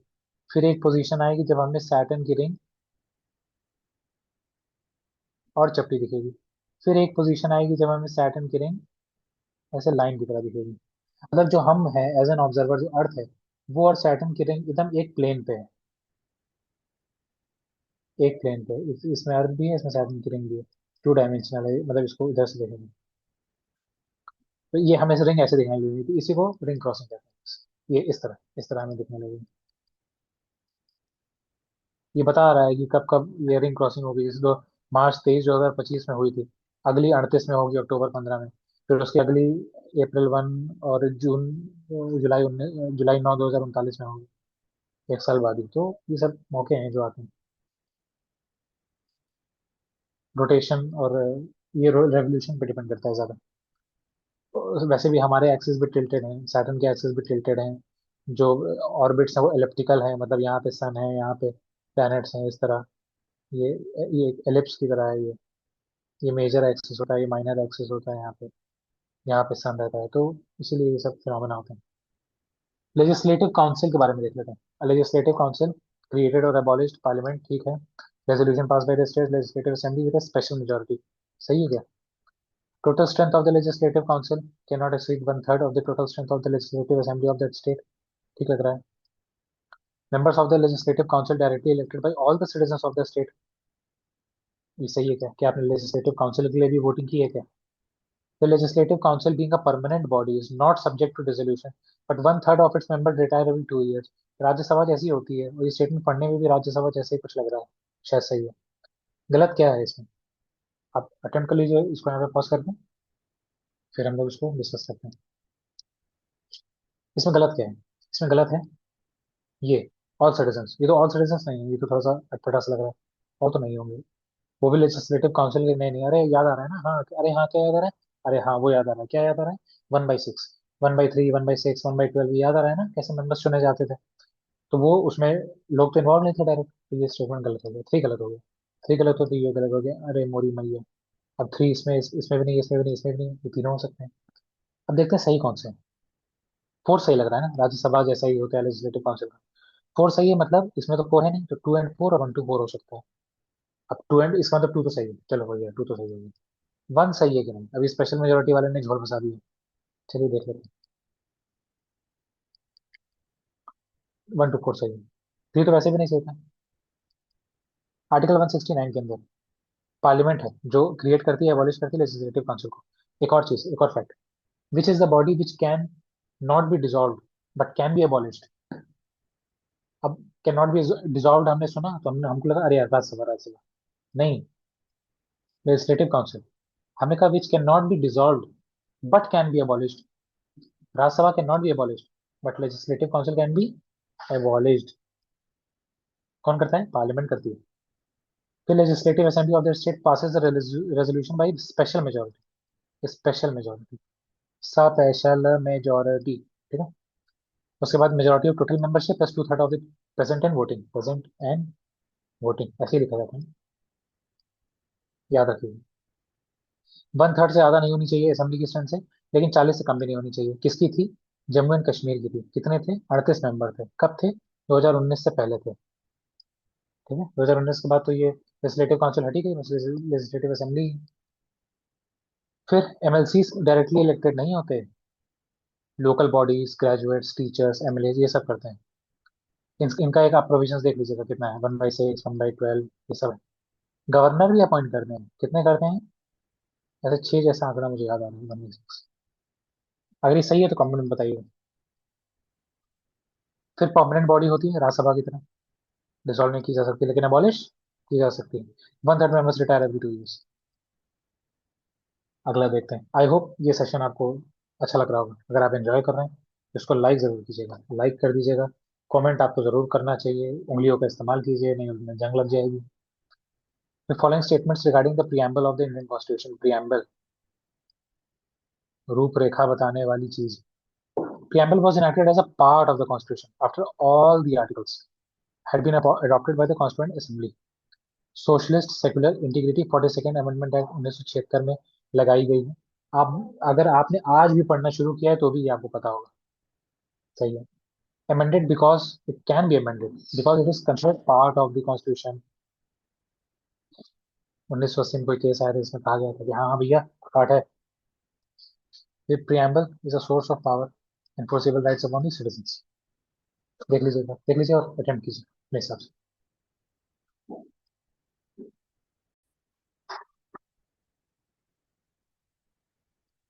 इसका आंसर देख लेते हैं।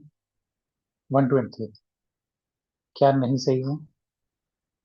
Source of power confers enforceable right upon citizens. Enforceable है क्या आपके यहाँ पर? है, पर अकेले नहीं, किसी न किसी प्रोविजंस के साथ, किसी लॉ के साथ, किसी अदर आर्टिकल्स के साथ, जैसे फंडामेंटल राइट्स के साथ, ये सब। पहला करेक्ट है। 26 नवंबर 1949 को ये अडॉप्ट किया गया था। और अपना जो कॉन्स्टिट्यूएंट असेंबली थी वो तो 1946 से बैठी है। इसका मतलब जितना काम हो चुका है उसके बाद ही किया गया। 42nd अमेंडमेंट, ये तीनों वर्ड्स सही है। 1973 में कहा गया था कि ये पार्ट ऑफ द कॉन्स्टिट्यूशन है और अमेंड भी किया जा सकता है, लेकिन बेसिक स्ट्रक्चर को नहीं वो किया जा सकता। मिनर्वा मिल्स वाले केस में कह दिया गया कि है भैया, है, पार्ट है। Incorrect. Not a source of power, does not confer enforceable rights. Enforce नहीं कर सकता, सिर्फ प्रियम्बल के बेसिस। ठीक है, अगला। अगला ये थोड़ा सा मैचिंग है। ठीक है, टाइगर रिजर्व्स और स्टेट्स, तो ये तो थोड़ा सा इजी होना चाहिए। ये तो इसको थोड़ा सा छोटा कर देते हैं ताकि आप इसको मैच कर सकें। अब अचना कमार, अमरकंटक, बंदीपुर, जिम कॉर्बेट, रणथंभौर, काजीरंगा, पीलीभीत। असम, राजस्थान, कर्नाटका, छत्तीसगढ़, उत्तराखंड, उत्तर प्रदेश। थोड़ा सा ये इधर आता तो ठीक रहता। चलो, अब इसको मैचिंग करना है। ठीक है, पॉज करके आप कर सकते हैं, हम भी कर लेते हैं। Achanakmar, Bandipur, Jim Corbett, Ranthambore, Kaziranga, Pilibhit. Match हो। करेक्ट ऑप्शन ए।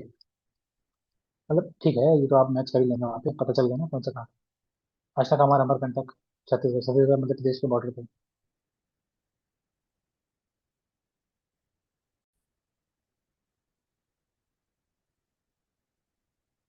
बंदीपुर कर्नाटका में।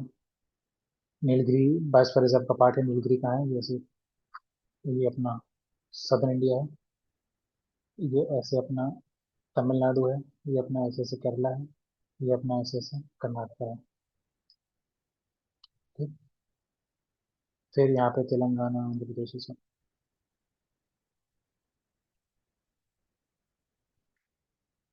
यहाँ पे है बंदीपुर टाइगर रिजर्व, इधर पे। ये पूरा नीलगिरी का पार्ट है। ये नीलगिरी पूरा 3 स्टेट्स में है, केरला, तमिलनाडु और कर्नाटका में। जिम कॉर्बेट 1936 में, Uttarakhand, Dehradun, Ranthambore, Rajasthan. Kaziranga, one horn rhino, Pilibhit, Uttar Pradesh, India Nepal border पे है। ऐसे करके ना।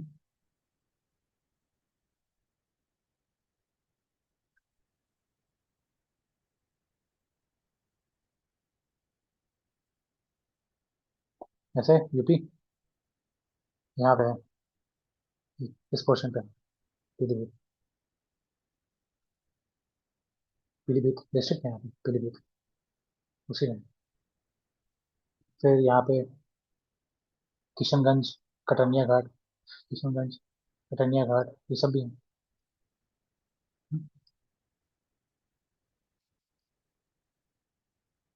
ये और टाइगर रिजर्व है यहाँ पे। 58 है इस समय।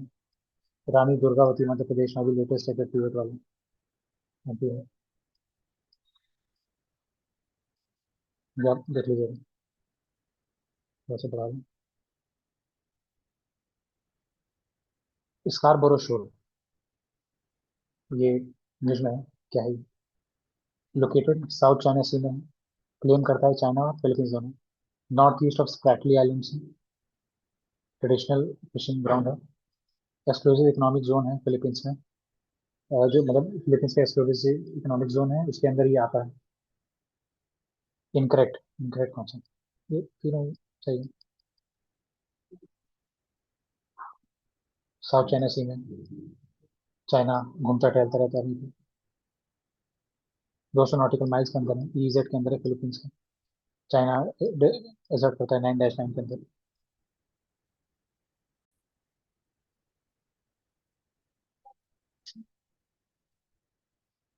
ये है साउथ चाइना सी।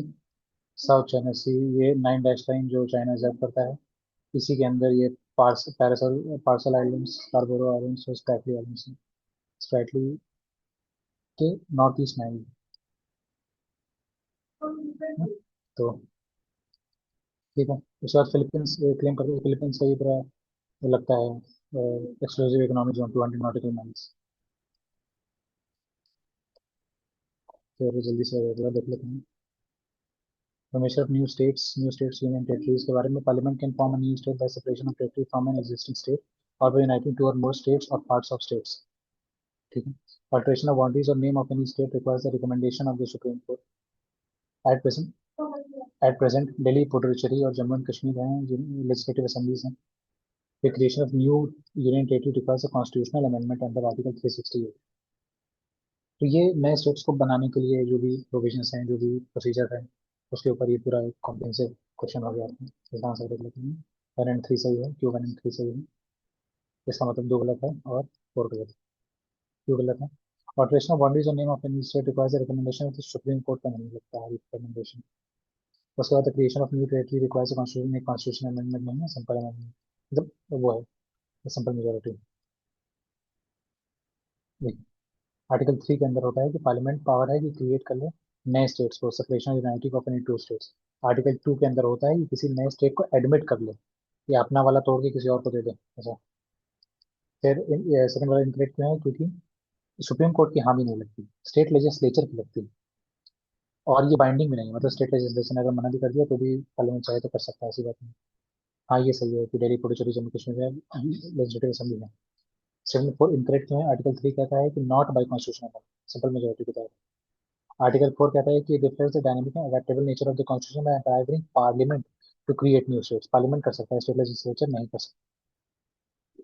ऑल्टर कर सकता है बाउंड्रीज को, एग्जिस्टिंग को नेम चेंज कर सकता है सिंपल मेजोरिटी से। कॉन्स्टिट्यूशनल आर्टिकल के अंदर, मतलब कॉन्स्टिट्यूशनल अमेंडमेंट के अंदर नहीं, सिंपल मेजोरिटी, सिंपल बिल्ला। Consider the following statement regarding harmonised system of nomenclature HSN course. ये सब पढ़े होंगे तो देख लेते हैं। Internationally standardised systems of names and numbers हैं। क्लासिफाइड ट्रेडेड प्रोडक्ट्स हैं। फिर world trade organisation WTO maintain करता है इनको, ऐसा कह रहे हैं। जीएसटी जो अपने यहाँ है उसमें वो रेजिम फॉलो करता है एचएसएम कोड्स को। उसके बाद प्राइमरी पर्पस एचएसएम कोड का है कि ensure uniform classification of goods in international trade. General statement ये ठीक लग रहा है। क्लासिफाइड ट्रेड कोड ये भी ठीक लग रहा है, तो 1 एंड 4 तो ठीक लग रहा है। तो 1 एंड 4 किसमें? 1 4 इसमें, 1 4 इसमें। इसका मतलब 3 भी सही है, 3 भी सही है। अब इसका मतलब कि 2 सही है कि नहीं?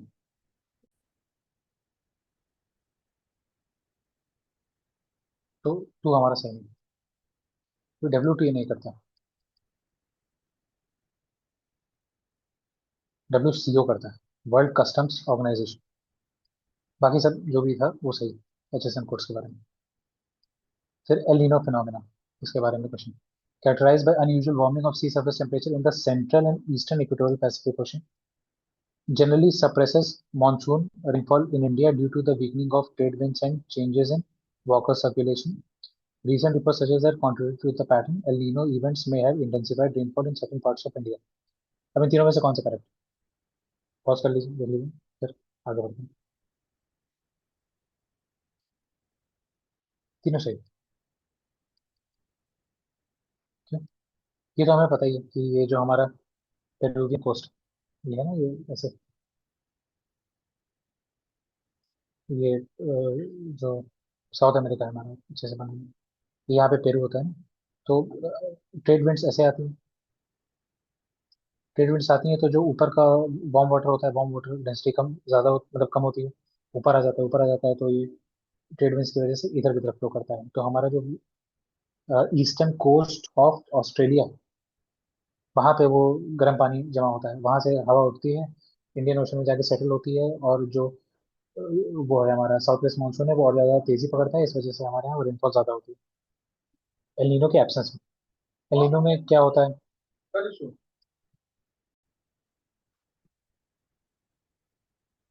और जब एलिनो आता है तो फिर ये ट्रेड विंड्स वीक हो जाती हैं, तो ये जो पानी इधर की तरफ भागा ये वापस आने लगता है। मतलब सेंट्रल आपका जो पैसिफिक है और जो आपका ईस्टर्न पैसिफिक है, वो सब वापस गर्म होने लगते हैं, तो ये स्टेटमेंट आपका सही है। उसके बाद फिर दूसरा आपका,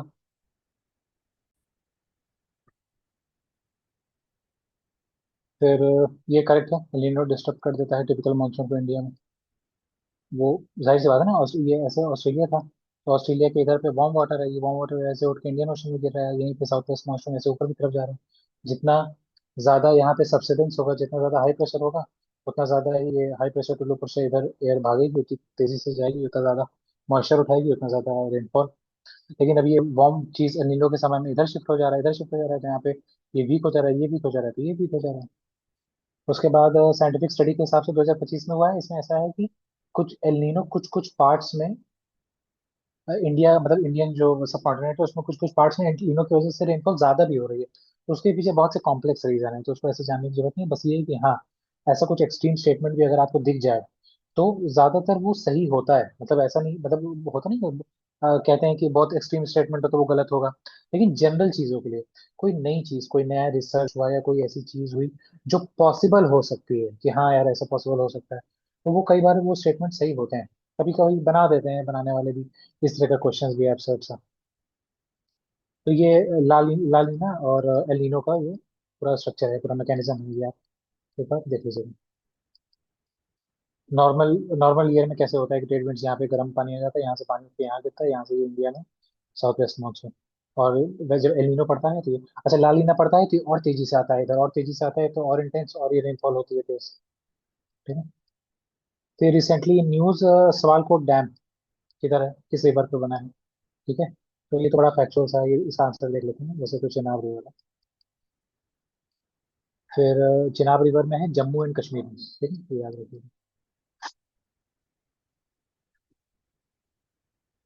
कैपेसिटी ऑफ ओवर 1800 मेगावाट है, ठीक है, ये चिनाब रिवर।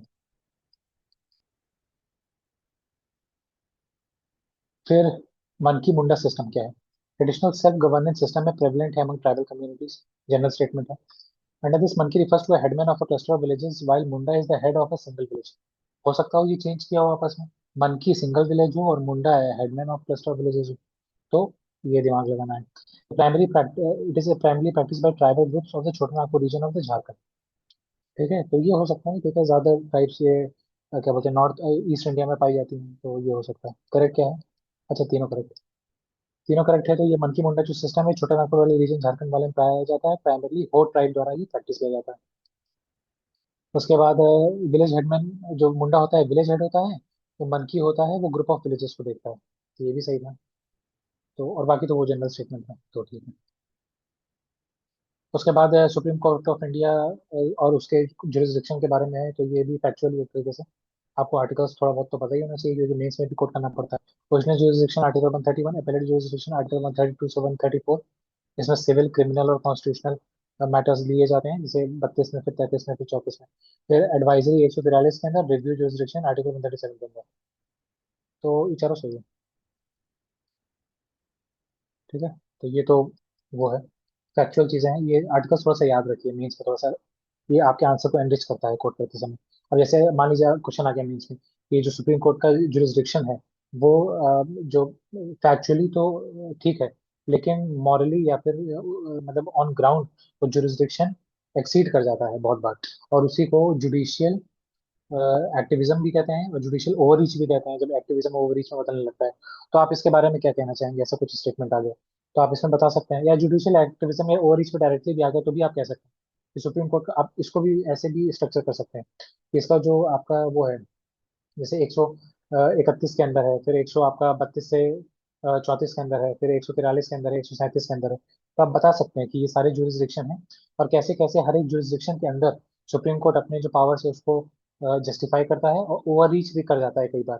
जैसे रिव्यू जुरिस्डिक्शन 137 के अंदर, या 143 142 के अंदर वो एडवाइजरी वाले में भी, और 142 के अंदर जो वो कहता है कि नहीं, कि मतलब अहम ब्रह्मास्मि टाइप्स वाला सीन जो हो उसका हो जाता है, कि किसी भी चीज को एड्रेस कर सकता है, उस पर लॉ बना सकता है, ये सारी चीजें।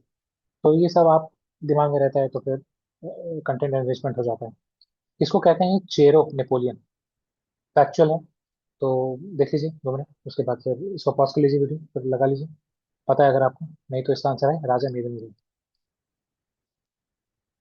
तो ये सुपीरियर इंपीरियल फोर्सेस, जैसे नेपोलियन का ने क्या किया था कि नेपोलियन ने फ्रेंच फोर्सेस को जब लीड किया था, तो उन्होंने अपोज किया, मतलब ये इटली और फ्रेंच में जब वो सब चल रहा था, वहां पे रेनेसा के पीरियड में 1815 के पहले ये सब सारी चीजें प्रॉब्लम चल रही थी। तो उसमें क्या हुआ कि नेपोलियन ने बहुत ज्यादा अपोज किया था जो भी ऑपोजिशन था, मतलब जो भी ये यूरोपियन फोर्सेस का ऑपोजिशन था, अलाइड फोर्सेस थे, उसको अपोज किया था, और वो बहुत ज्यादा एक बड़ी पावर निकल के नेपोलियन उस समय साबित हुए थे। जिसके बाद से जब रिफॉर्म्स लिए गए, जब वियना कांग्रेस और ये सारी चीजें हुई थी, तो उसमें क्या हुआ कि नेपोलियन ने जितने भी चेंजेस किए थे, जितने भी उनके एक्ट्स थे, जितने भी लोग थे जो उनको सपोर्ट करते थे, उन पे बहुत ज्यादा गाज गिरी थी। फिर जब नेपोलियन की डेथ हो गई उसके बाद, उसी तरह का कुछ रोल इनका भी था, राजा का नहीं रहेगा। तो इनको भी चेरर ओपिनियन बोला जाता है, क्यों? क्योंकि ये पहले तो पालामाऊ डिस्ट्रिक्ट झारखंड में उसमें ही एक्टिव थे। उसके बाद ये क्या करते थे कि इन्होंने क्या किया था कि डिफेंस अपना स्ट्रांग किया था मुगल जनरल्स के, जैसे शाइस्ता खान थे मुगल जनरल, दाऊद खान थे। तो उसके खिलाफ इन्होंने ऑपोजिशन बहुत तगड़ा दिया था, इसलिए इनको चेरो रेबेलियन, मतलब चेरो नेपोलियन भी इनको कहा जाता था। ठीक है, तो ये हो गया। उसके बाद अगला देख लेते हैं। इंडिया म्यांमार बॉर्डर पे ये जोखावथार चेक पॉइंट मणिपुर में है, मोरे चेक पॉइंट मिजोरम में है। तो ये हम देख लेते हैं, पर मोरे ऐसा लगता है कि मणिपुर सुनने में आता है, और जोगथार मिजोरम में भी सुनने को आता है, कैसा है क्या? या मोरे आपने सुना होगा, जो जोखावतार तो आपने शायद नहीं सुना होगा। तो इसका आंसर देख लेते हैं, इसका आंसर है नाइदर वन टू। सही है, उन्होंने पलट दिया। तो मोरे चेक पॉइंट है वो मणिपुर के तेगनोपल डिस्ट्रिक्ट में है, और जो जखावतार चेक पॉइंट है वो मिजोरम के चंपाई डिस्ट्रिक्ट में है। ये सब बाउंड्री विलेजेस हैं यहाँ पे म्यांमार के। हमने ऊपर जो वो देखा था फ्री मूवमेंट रेजिम, उसमें हमने दोनों का लोकेशन देखा था। फिर अगला है हमारा ground water management in India. Central ground water board जो होता है, over exploited blocks are those where the stage of ground water extraction exceeds 100% of the annual recharge and shows a long term declining trend. मतलब ground water recharge जितना हो रहा है उससे ज्यादा एक्सट्रैक्शन हो जा रहा है। इसका मतलब पानी कम हो रहा है नीचे, ग्राउंड जमीन के नीचे। ये ऐसा सेंट्रल ग्राउंड वाटर बोर्ड कहता है। क्रिटिकल ब्लॉक्स वो होते हैं जिसमें यही चीज 90 से 100% तक होती है, मतलब एक्सट्रैक्शन पूरा तो नहीं हो रहा लेकिन लगभग लगभग उतना हो जा रहा है। फिर सेमी क्रिटिकल जिसमें 70 से 90 होती है, और सेफ ब्लॉक जिसमें 70% होती है, मतलब 30% एक्स्ट्रा वो रिचार्ज हो जा रहा है आराम से, तो वो बढ़ता रहता है 30-30% होगा। फिर रिसेंट अमेंडमेंट के तहत शेड्यूल 1 में मनरेगा की पर 65% वर्क ओवर एक्सप्लॉइटेड और क्रिटिकल ब्लॉक्स में होना चाहिए, जिसमें 40% सेमी क्रिटिकल में, 30% सेफ ब्लॉक्स में भी वाटर कंजर्वेशन और हार्वेस्टिंग के होना चाहिए। मतलब करते क्या मनरेगा में आप देखे होंगे, हर जगह गड्ढे खोदते रहते हैं। वो गड्ढे खोदते किस लिए हैं? वो इसी के लिए, मतलब ये जो आपका इंफ्रास्ट्रक्चर होता है, रूरल अर्बन इंफ्रास्ट्रक्चर है, हालांकि ये तो रूरल में ये मनरेगा, तो रूरल इंफ्रास्ट्रक्चर में जो भी रेन वाटर हार्वेस्टिंग हो गया, बायोडाइवर्सिटी प्रोटेक्शन हो गया, कंजर्वेशन हो गया, ये सब सारी चीज़ों के लिए। और ये जितना पंचायत के अंदर जितने भी आपके सेक्शंस आते हैं, जितने भी उनका वो है जुरिस्डिक्शन है पंचायत का, तो वो जितने भी काम पंचायत अपना करवाती रहती है कंस्ट्रक्शन के लिए, तो धीरे धीरे स्कूल की मरम्मत करानी है, दीवारें बनवानी है, टैंक्स बनवाने हैं, ये सब, या पॉन्ड्स वॉन्ड्स से उनको रिपेयर करवाना है, तो ये सारी चीजें वो मनरेगा के अंदर आ जाता है। तो यही ये कह रहे हैं कि मनरेगा का जो काम है शेड्यूल 1 के अंदर, उसके अंदर भी कई शेड्यूल्स बने हैं कि कौन सा काम को कैसे प्रायोरिटी देनी है, कौन सा काम किस शेड्यूल में है, इस तरह।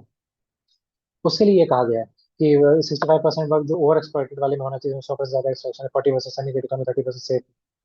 तो फिर देख लेते हैं कि इसमें सही क्या है। सारे सही हैं, तीनों सही हैं। तीनों सही है, और जो स्टेटमेंट है वही, मतलब एक्सप्लेनेशन भी एक तरीके से, तो इसको देखने की जरूरत। तो ये आप एक बार देख लीजिएगा, इसको पढ़ लीजिएगा, लेकिन सही है तीनों। तो foreign fund contribution regulation act की बात की गई है, ये है क्या? ओरिजिनली 1976 में इनैक्ट किया गया था यूटिलाइजेशन ऑफ फॉरेन कंट्रीब्यूशन।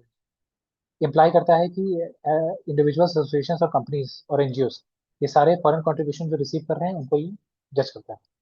फिर एफसीआरए में क्या है कि इंडियन कंपनी है, अगर वो इंडियन कंपनी की तरह डिफाइंड और इनकॉर्पोरेटेड है कंपनीज एक्ट के अंदर, तो उसको इंडियन कंपनी की तरह ट्रीट करेंगे, भले ही उसका कोई भी शेयर होल्डिंग फॉरेन में भी हो, मतलब किसी फॉरेनर ने भी शेयर होल्डिंग या मेजोरिटी शेयर होल्डिंग भी ले रखी है, लेकिन अगर वो रजिस्टर्ड है, इनकॉर्पोरेटेड है कंपनीज एक्ट 2013 के अंदर, तो इसका मतलब उसको इंडियन कंपनी की तरह ही ट्रीट करेंगे। फिर एफसीआरए रजिस्ट्रेशन और प्रायर परमिशन की जरूरत पड़ती है गवर्नमेंट ऑफ इंडिया की, मैंडेटरी है किसी भी पर्सन या एंटिटी के लिए to legally accept foreign contribution, मतलब परमिशन चाहिए भैया। तो इसमें भी जहाँ तक कि सारे ही ऑप्शन सही हैं, ठीक है। इस सही में 1976 में इनैक्ट किया गया था, उसके बाद इसको लेटर रिप्लेस किया गया था 2010 से। फिर ये फंड फंड कंट्रीब्यूशन को इंश्योर करता है कि जो ट्रांसपेरेंट हो, इंडिया की इंटीग्रिटी सॉवरेनिटी को प्रोटेक्ट करे। ऐसा नहीं कि कोई टेररिज्म के लिए फंड्स प्रोवाइड करा रहा है, ऐसी चीजें। एनजीओ जो बंद किए जाते हैं, ब्लैकलिस्ट किए जाते हैं, वो भी इसके तहत बंद किए जाते हैं कि फॉरेन कंट्रीब्यूशन आ रहा है वो सही से यूटिलाइज नहीं हो रहा है, इलीगल एक्टिविटीज में यूज हो रहा है। फिर इंडियन कंपनीज एक्ट 1956 2013 के अंदर कॉर्पोरेट की गई अगर कंपनी, जैसे शेयर होल्डिंग फॉरेन में भी है तो भी कोई दिक्कत नहीं है, वो इंडियन कंपनी मानी जाएगी। और मिनिस्ट्री ऑफ होम अफेयर्स की प्रायर परमिशन की जरूरत पड़ती है। ठीक है। खबर है, तेज बोलना पड़ता है। अब बताइए, चीफ ऑफ डिफेंस स्टाफ कौन कौन सी कमिटीज को हेड करते हैं? ठीक है, ये मतलब chair by the defence staff कौन कौन सी ऐसी हैं जो चेयर होती हैं? ठीक है, defence planning committee, chief of staff committee, defence acquisition council and national security council. ठीक है, ये भी थोड़ा सा अटपटा क्वेश्चन है, हालांकि ये सब न्यूज में रहती हैं ये चारों चीजें। तो आप इसमें बताइए, चीफ ऑफ स्टाफ तो थोड़ा सा डायरेक्टली लग रहा है कि हाँ यार ये तो करते होंगे, लेकिन बाकी का हो सकता है थोड़ा सा कंफ्यूजन हो कि यार ये करते हैं कि नहीं करते हैं। तो आइए देख लेते हैं इसका आंसर टू होंगे।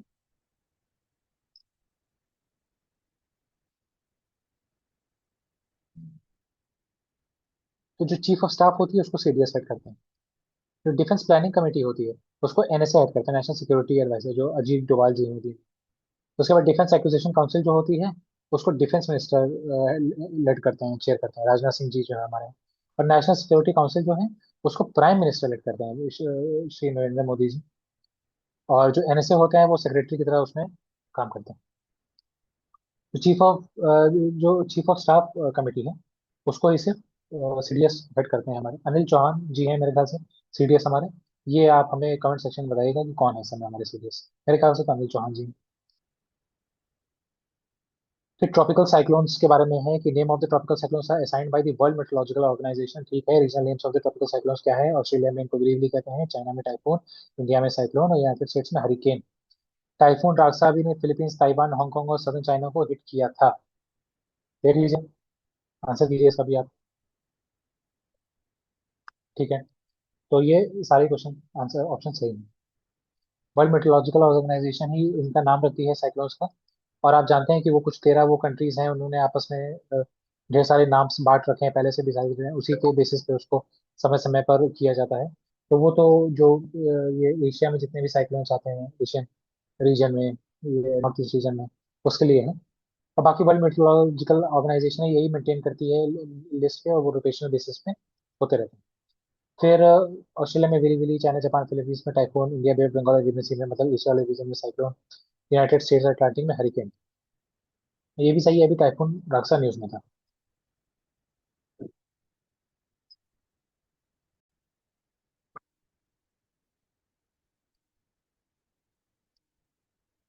एक्सचेंज रेट्स के बारे में जान लेते हैं। फिक्स्ड एक्सचेंज रेट सिस्टम में क्या होता है कि जो वैल्यू ऑफ करेंसी होती है वो अनदर करेंसी को पेग कर दी जाती है, और जो सेंट्रल बैंक होता है वो इंटरवीन करता है मेंटेन करने के लिए। फ्लोटिंग एक्सचेंज रेट क्या होता है? जो वैल्यू ऑफ करेंसी होती है वो डिटरमाइंड होती है मार्केट बेसिस पे प्योरली। अब मैनेज्ड या डर्टी फ्लोट क्या होता है? जिसमें जो करेंसी वैल्यू होती है वो ज्यादातर तो मार्केट डिटरमिन्ड होती है, लेकिन सेंट्रल बैंक ओकेजनली इंटरवीन करता है स्टेबलाइज करने के लिए, इन्फ्लुएंस करने के लिए। इनकरेक्ट कौन सा है, ये वर्ड पे आप ध्यान दीजिए करिए। ठीक है, इनकरेक्ट कौन सा है, करेक्ट कौन सा है। वैसे तो आजकल एग्जाम्स में अमूमन ऐसे देखा जाता है कि इसको हाईलाइट कर दिया जाता है, लेकिन या फिर इसको इटैलिक्स कर दिया जाता है, लेकिन तब भी इस पे ध्यान दिया करिएगा। इनकरेक्ट इसमें नन है, क्योंकि सारे सही हैं। फिर ये डेफिनेशन सब वही है जो भी हमने स्टेटमेंट्स में पढ़ा है, वही वही। उसके बाद नेशनली डिटरमाइंड कॉन्ट्रीब्यूशंस क्या है? इंडिया ने सबमिट किए थे अपने एनडीसी 2015 में पेरिस एग्रीमेंट के तहत, अचीव करना था 2030 तक। सेकेंड एनडीसी 2022 में फिर सबमिट किया था उन्होंने, जो जिन्होंने टारगेट किया था कि एमिशन इंटेंसिटी को 50% रिड्यूस कर देंगे 2005 के लेवल्स में 2030 तक। उसके बाद पेरिस एग्रीमेंट के अंदर जो कंट्रीज होती हैं उनको सबमिट करना रहता है न्यू और updated NDCs, national determined contribution, every 5 5 years. जिसको एक और चीज कहते हैं, जिसको ग्लोबल स्टॉक टेक भी कहते हैं, ग्लोबल स्टॉक टेक। राइटिंग बहुत खराब बन गई है। चलिए, इसको ग्लोबल स्टॉक टेक भी कहते हैं। तो इसमें से करेक्ट क्या है, देख लीजिए और उसके बाद आप आंसर दीजिए। तो इसमें से एक भी इनकरेक्ट हो जाएगा तो आंसर आ जाएगा, क्योंकि 1 2 1 3 2 3 1 2 3 है। तो ये गलत है, टू गलत है, टू गलत है तो 1 और 3 सही होगा। टू क्यों गलत है कि 50% नहीं है, 45%। वैसे तो 33 से 35% ही। लेकिन फिर इंडिया ने उसको रिवाइज किया फिर से, और अब वो 50% होगी, मतलब पहले इस समय में ये 35% थी, लेकिन 2022 में जब रिवाइज किया तो जब वो हुआ था, ग्लासगो समिट हुआ था अपना, COP 26, तो उसमें उन्होंने उसको रिवाइज करके 50%, अरे 45% कर दिया। तो 1 and 3, ठीक है। और हर 5 साल में पेरिस एग्रीमेंट के तहत रिविजन होते हैं, तो आप जानते हैं। 2015 में COP 21 हुई थी पेरिस में। 33 से 35% था। 40% और इंस्टॉल सोलर पावर कैपेसिटी करना था 2030 तक, और 2.5 से 3 बिलियन कार्बन ऑक्साइड टन्स को रिमूव करना था, कार्बन सिंक बनाना था। फिर 2022 में COP 26 में ग्लासगो में, 2021 में फिर से ये हुआ था जब समिट, तो फिर कॉप वाला तो 45% कर दिया था, 33 से 35 वाले के एमिशन इंटेंसिटी को। 50% क्यूमुलेटिव इलेक्ट्रिक कैपेसिटी जो होगी वो नॉन फॉसिल फ्यूल बेस्ड होगी, ये हमने अचीव कर लिया अभी इसी बार 2025। उसके बाद 2.5 से 3 बिलियन टन कार्बन डाइऑक्साइड को हम लोग कार्बन सिंक बनाएंगे। लाइफ को प्रमोट करेंगे। ये चार हो गए, पांचवा था कि 2070 तक हम नेट जीरो लेके आएंगे। और यही जो पांच थे, यही मिलके हमारे पंचमृत थे ना, ये आप जानते हैं। क्या अगला देख लेते हैं। कल्चरल हिस्ट्री ऑफ इंडिया पे है, फेमस ब्रॉन्ज स्टैचू है डांसिंग गर्ल का, डिस्कवर हुआ था मोहनजोदड़ो में, इंडस वैली सिविलाइजेशन की साइट है। डांसिंग गर्ल को Tribhanga posture, three bend posture में देखा जा सकता है, और ये prominent later Indian art tradition है। सही क्या है, आप इसको भी पॉज करके एक बार आप आंसर कर सकते हैं। दोनों सही है इसमें। दोनों क्यों सही है? क्योंकि पहले तो मोहनजोदड़ो की जो साइट है वो एक्सकेवेट जब हुई थी, तो डांसिंग गर्ल उसमें मिला था 1926 में। अर्नेस्ट मैके थे जिन्होंने इसको ढूंढ निकाला था, 2500 BCE की साइट है जैसे, IUC साइट है। और डांसिंग गर्ल त्रिभंग पोस्चर, त्रिभंग पोस्चर मतलब ऐसे है, नेक पे मुड़ी है, कमर पे मुड़ी है, उसके बाद पैर पे मुड़ी है, ये एक बैंड, दो बैंड, तीन बैंड, इस तरह है। और इस तरह ऐसे ऐसे ऐसे ऐसे ऐसे करके हाथ है उसके उनके, और पैर हैं ऐसे ऐसे, तो इस तरह उनका तिबंग यहाँ पे ये नेक पे, नेक मुड़ी है। तो तीन बेंट होते हैं, नेक पे, वेस्ट पे और नी पे तिबंग पोर्शन। भरतनाट्यम, कुचिपुड़ी सब में आपने देखा होगा, जो पोजीशंस जो होते हैं जो आर्टिस्ट लेते हैं डांस के दौरान। उसके बाद हम देखते हैं इंफ्रास्ट्रक्चर स्टेटस क्या है इंडिया का। तो कौन कौन से ऐसे सेक्टर्स है जिसको इंफ्रास्ट्रक्चर स्टेटस मिला है India? Large ship building, affordable housing, cold chain and ware housing, medical devices manufacturing.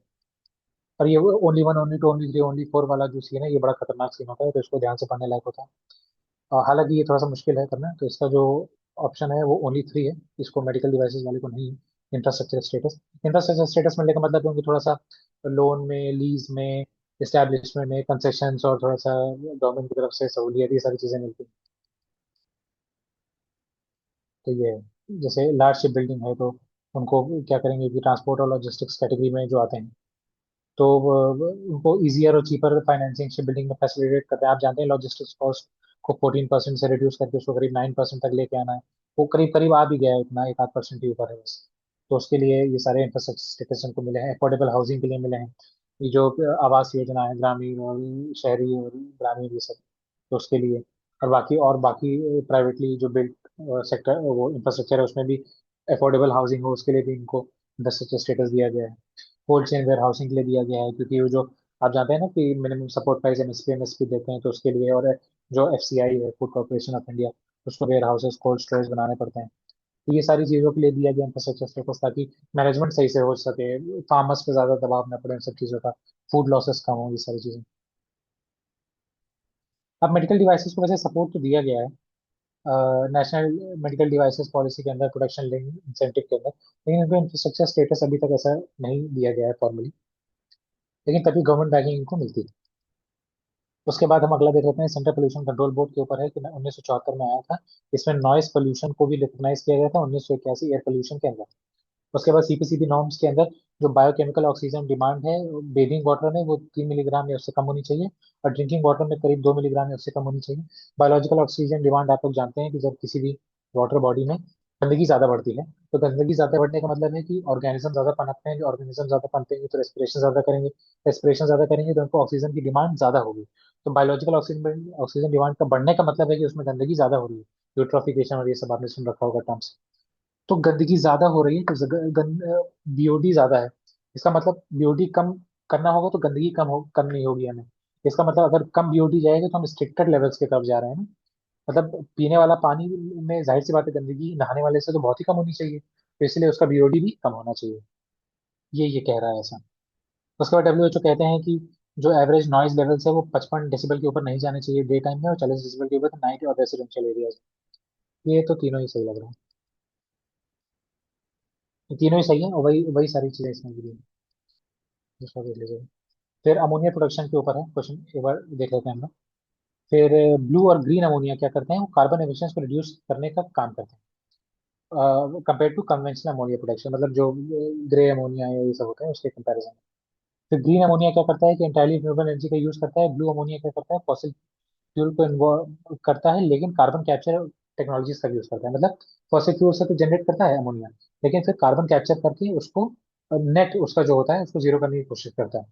और अभी जो प्रोडक्शन कॉस्ट है ग्रीन अमोनिया की वो कम है ब्लू अमोनिया के प्रोडक्शन कॉस्ट से। तो इसमें सही क्या है, इसको भी आप देख लीजिए, पॉज कर लीजिए और फिर आंसर कर लीजिए।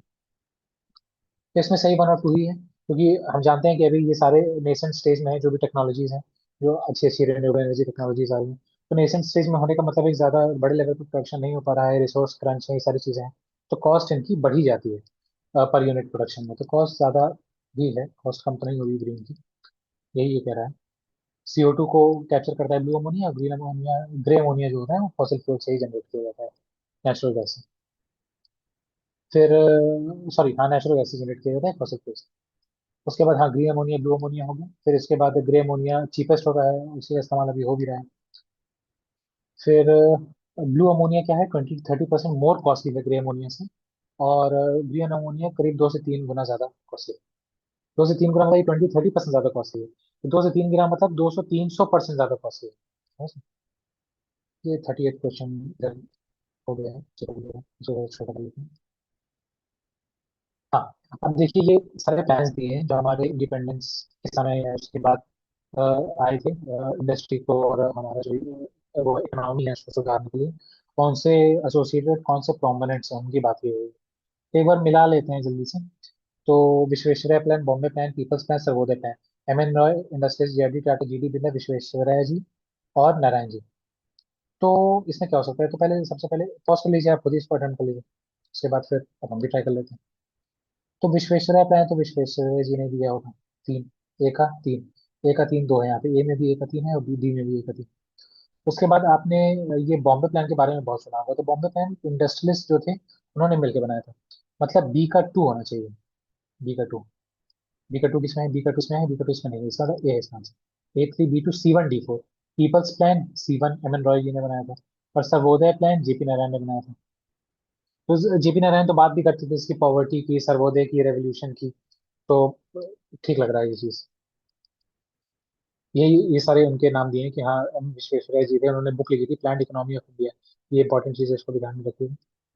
उसके बाद JRD टाटा, GD बिरला, ये सब जो इंडस्ट्रीज थे उन्होंने बॉम्बे प्लान लेके आए थे इंडस्ट्रियल रेजुविनेशन के लिए इंडिया के लिए, ब्रिटिशर्स जब छोड़ के जा रहे थे उसके समय। M N Roy जी थे, तो उन्होंने प्रपोज किया था ये पीपल्स प्लान।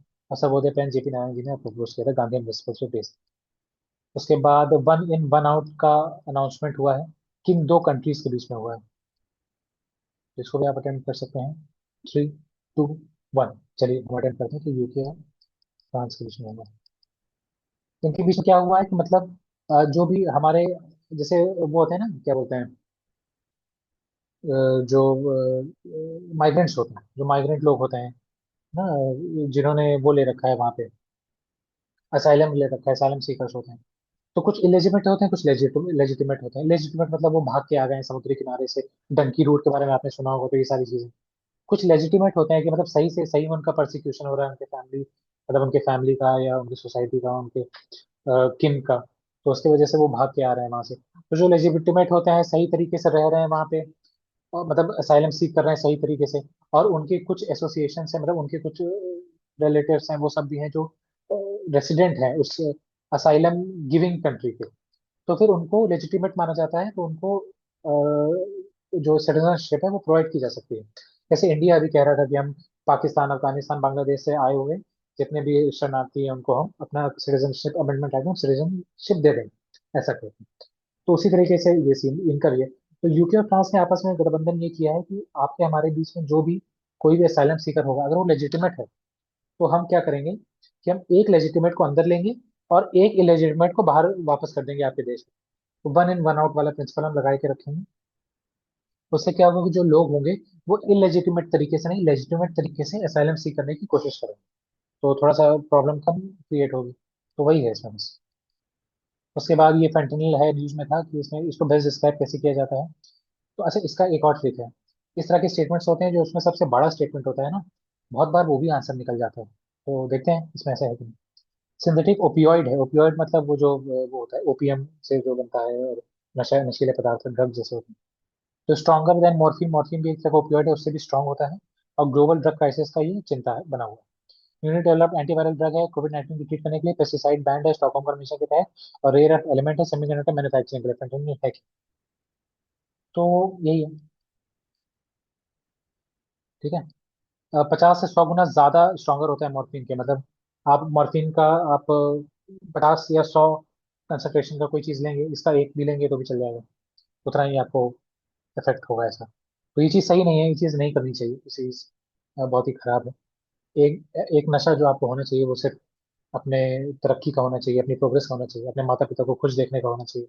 समाज में कुछ खुशियां आए तो आपकी वजह से आए, लोग खुश रहे आपकी वजह से, आपके आसपास एक हारमोनी बनी रहे और लोग हंसते रहें, खुश रहें, खूब ठहाके लगाते रहे, और उसका कारण आप हो। तो ये नशा कुछ अलग ही होता है। उसके बाद ये अलग दूसरा हम देख लेते हैं। With reference to authority to decide election disputes in India consider the following statements. तो इलेक्शन डिस्प्यूट कौन डिसाइड करता है, कौन कौन से अथॉरिटीज कौन कौन से डिसाइड करते हैं, आइए जल्दी से देख लेते हैं। Regarding election of president vice president Supreme Court. अच्छा। Regarding election of members of Parliament Election Commission of India. अच्छा। Election of members of state legislatures कौन डिसाइड करता है, हाई कोर्ट डिसाइड करता है। इसको भी आप 3 सेकंड ले लीजिए, आप कर लीजिए उसको पॉज करके। 3 2 1, चलिए आगे बढ़ते हैं। तो इसमें जो करेक्ट है वो 1 एंड 3 है। क्यों? क्योंकि election Commission of India member of parliament नहीं, हाई कोर्ट देखता है, हाई कोर्ट ही देखता है इसके भी और इसके भी। और हाँ, प्रेसिडेंट वाइस प्रेसिडेंट के तो सुप्रीम कोर्ट ही देखता है। ये इनकरेक्ट है, मेंबर ऑफ पार्लियामेंट के ये इलेक्शन कमीशन नहीं करता है। और ये रिप्रेजेंटेशन ऑफ पीपल्स एक्ट 1951 के तहत हाई कोर्ट में ही चैलेंज किए जाते हैं। ठीक है। उसके बाद ये थोड़ा सा हिस्ट्री का है, कल्चरल बेस्ड क्वेश्चन है, देख लेते हैं। Javali temple of Khajuraho UNESCO world heritage list में इंक्लूड किया गया है। और खजुराहो टेम्पल्स इंक्लूड किए गए हैं ना, तो उसमें जावड़ी टेम्पल है कि नहीं है, या है तो वो खजुराहो का पार्ट है कि नहीं, क्या है सीन, ये आपको देखना रहेगा। सारनाथ ऐसा कहता है कि first sermon of Gautam Buddha है, अ, जो इंक्लूड किया गया है यूनेस्को वर्ल्ड हेरिटेज साइट में, जहाँ पे गौतम बुद्ध ने फर्स्ट सरमन दिया था। इसमें से करेक्ट कौन कौन सा है? तो इसमें से जो करेक्ट है वो बनोली है। क्यों? क्योंकि अभी खजुराहो टेम्पल्स को इंक्लूड किया गया है, मतलब अभी तो नहीं इंक्लूड किया है, वर्ल्ड हेरिटेज साइट में 1986 में इसको इंक्लूड किया गया था खजुराहो टेम्पल्स को, तो जावड़ी उसमें से एक। उसके बाद फिर क्या बोलते हैं, ये क्या चंदेला डायनेस्टी ने इसको बनाया था, ठीक है। मध्य प्रदेश में है खजुराहो टेम्पल्स। चंदेयास भी वही थे, मध्य प्रदेश वाले रीजन, बुंदेलखंड वाले रीजन, बुंदेलखंड मध्य प्रदेश। बुंदेलखंड में जितने भी कंस्ट्रक्शन हुए हैं वो चंदेला डायनेस्टी में यूजुअली किए हैं। तो इनकरेक्ट क्या क्या है? इनकरेक्ट इसमें सेकंड स्टेटमेंट है, क्योंकि सारनाथ को अभी भी ये टेंटेटिव लिस्ट में पड़ा हुआ है 1998 से ही, और इसको अभी भी माना नहीं गया है, तो इसलिए ये है जावड़ी हिल्स है खजुराहो की।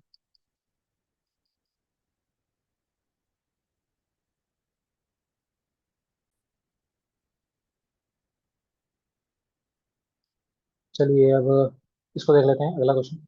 ईरानियन पोर्ट्स के बारे में है। बंदर अब्बास पोर्ट है वो स्टेट ऑफ हुर्मुज के बैंक पे स्टेट है, स्थित है। और बंदर अंजाली पोर्ट है वो गल्फ ऑफ ओमान के कोस्ट पे स्थित है। तो इसमें से करेक्ट कौन सा है? तो आप देख लीजिए, उसको लगा लीजिए पॉज करके।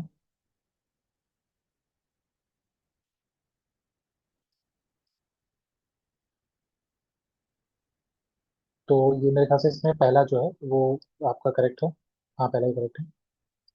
दूसरा इसलिए नहीं करेक्ट है क्योंकि अभी आपको इसका सीन दिखा देता हूँ। तो ये जो बंदर अब्बास पोर्ट है, ये देखिए यहाँ पे गल्फ ऑफ ओमान पे, अ, यहाँ पे स्टेट ऑफ हुर्मुज है ना, या गल्फ ऑफ ओमान के पास, तो यहाँ पे ये है बंदर अब्बास। लेकिन जो बंदर अंजाली है वो यहाँ पे नहीं है, ओमान के पास नहीं है। बल्कि ओमान और state of gulf of Oman और स्टेट ऑफ हुर्मुज ये एक ही तरफ है दोनों चीज। तो जो बंदर अंजाली है वो ये जो आपका ये ना कैस्पियन सी, ये लार्जेस्ट एनक्लोज सी, तो कैस्पियन सी के ये सदर्न कोस्ट पे है यहाँ पे। ये gulf not in the Gulf of Oman, वो southern coast of the Caspian Sea. Northern Iran, ये ईरान है ना पूरा, ये आपका ईरान है पूरा ये। इसके नॉर्दर्न पार्ट में बंद रेंजल। ठीक है।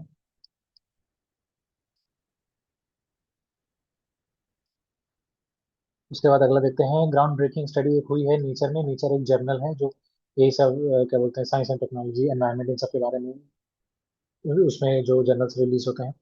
रिवील किया कि queens of the ant species Messor ibericus can produce male offspring of a different species. मतलब हम लोग होमोसेपियंस हैं। तो और हमारी जो स्पीसीज है वो सेपियंस है, ठीक है। जीनस हमारा होमो। उसी तरह होमो निएंडरथल्स निएंडर, तो निएंडरथल भी अलग स्पीसीज थे। अब ये ऐसा कह रहा है कि मान लीजिए सेपियंस में कोई वो है, किसी को प्रेगनेंसी है, तो उनको जो बेबी हो वो सेपियंस के नहीं, वो निएंडरथल की तरह हो, एकदम पूरा 100%। सेपियंस का कुछ उसमें हो ही ना। ऐसा ऐसा क्या पॉसिबल है? एंट्स में ऐसा पॉसिबल है क्या? एंट्स में ऐसा पॉसिबल है। और वो डिफरेंट स्पीसीज कौन सी है इसमें? मेसर स्ट्रक्टर। जैसे मेसर उसका जीनस हो गया, इबेरिकस उसका स्पीसीज हो गया। तो मेसर जीनस में स्ट्रक्टर स्पीसीज को वो जन्म दे सकते हैं, और पूरे पूरे एकदम स्ट्रक्टर हो। इबेरिकस का कुछ लेना देना ना हो उसमें। तो उस टर्म को क्या कहते हैं? देख लीजिए, पॉज करके आप। उस टर्म को कहते हैं जेनोपैरिडी। ठीक है। अब ये वही चीज है, बस इसमें ऐसा समझाया गया है कि वो ऐसा मतलब क्यों होता है। तो मतलब जो एग्स फर्टिलाइज होते हैं सारी चीजें सेम होती है, लेकिन जो डीएनए होता है उसमें मदर का डीएनए भी नहीं जाता। मतलब मान लीजिए कि स्ट्रक्टर का जो ये मेसर स्ट्रक्टर है, उसके स्पर्म से मेसर एबेरिकस का जो एग है वो फर्टिलाइज हो गया। लेकिन वो ऐसा भी होता है उसमें कि जो मदर का डीएनए होता है ना, वो मदर का ये डीएनए उसमें ट्रांसफर ही नहीं होता, वो फादर के डीएनए से ही वो पूरा जन्म ले जाता है। ऐसी कुछ उसमें क्वालिटीज होती हैं एंड्स में। तो वो मेसल स्ट्रक्चर का ही पूरा डीएनए रहता है, तो मेसल स्ट्रक्चर नई स्पीसीज को जन्म दे देती है। वो दूसरी स्पीसीज को दूसरी स्पीसीज जन्म दे रही है, इस तरह। कमाल की बात है। तो इसको जेनोपैरिटी कहते हैं। या फॉरेन बर्थ भी, जेनो मतलब फॉरेन ना, जेनो जेनोफोबिया मतलब फॉरेनर्स का फोबिया, ऐसे करके नहीं होता तो ठीक है। उसके बाद जल्दी से ये देख लेते हैं कि काजीरंगा में कौन कौन सी स्पीसीज पाई जाती है। वन हॉर्न डायनासोरस किसको नहीं पता है? जीवल बीटल और ग्रीन स्नॉट बटरफ्लाई। आप तो भैया जहाँ फंस गए। वन वन तो है, तो वन वन वन तो चारों में है एक तरीके से। ये दोनों है कि नहीं? तो ये तो फिर आपको फैक्ट्स पता होने चाहिए। इसका answer all of the above है। ये एक न्यूज़पेपर में आया था, ये जल्दी से हम लोग देख भी लेंगे। तो काजीरंगा में ये ज्यूल बीटल्स भी हैं, उसमें ग्रेट स्नॉट बटरफ्लाई भी है। ठीक है, बहुत सारी स्पीसीज पाई जाती है। नेशनल पार्क है, बहुत बड़ा है। ये देखिए, ये बीटल है, बटरफ्लाई है। ठीक है। ग्रेट स्नाउट, स्नाउट मतलब वो जो नाक निकली रहती है ना, जो तो उसको स्नाउट कहते हैं। ये देखिए इसका नाक है।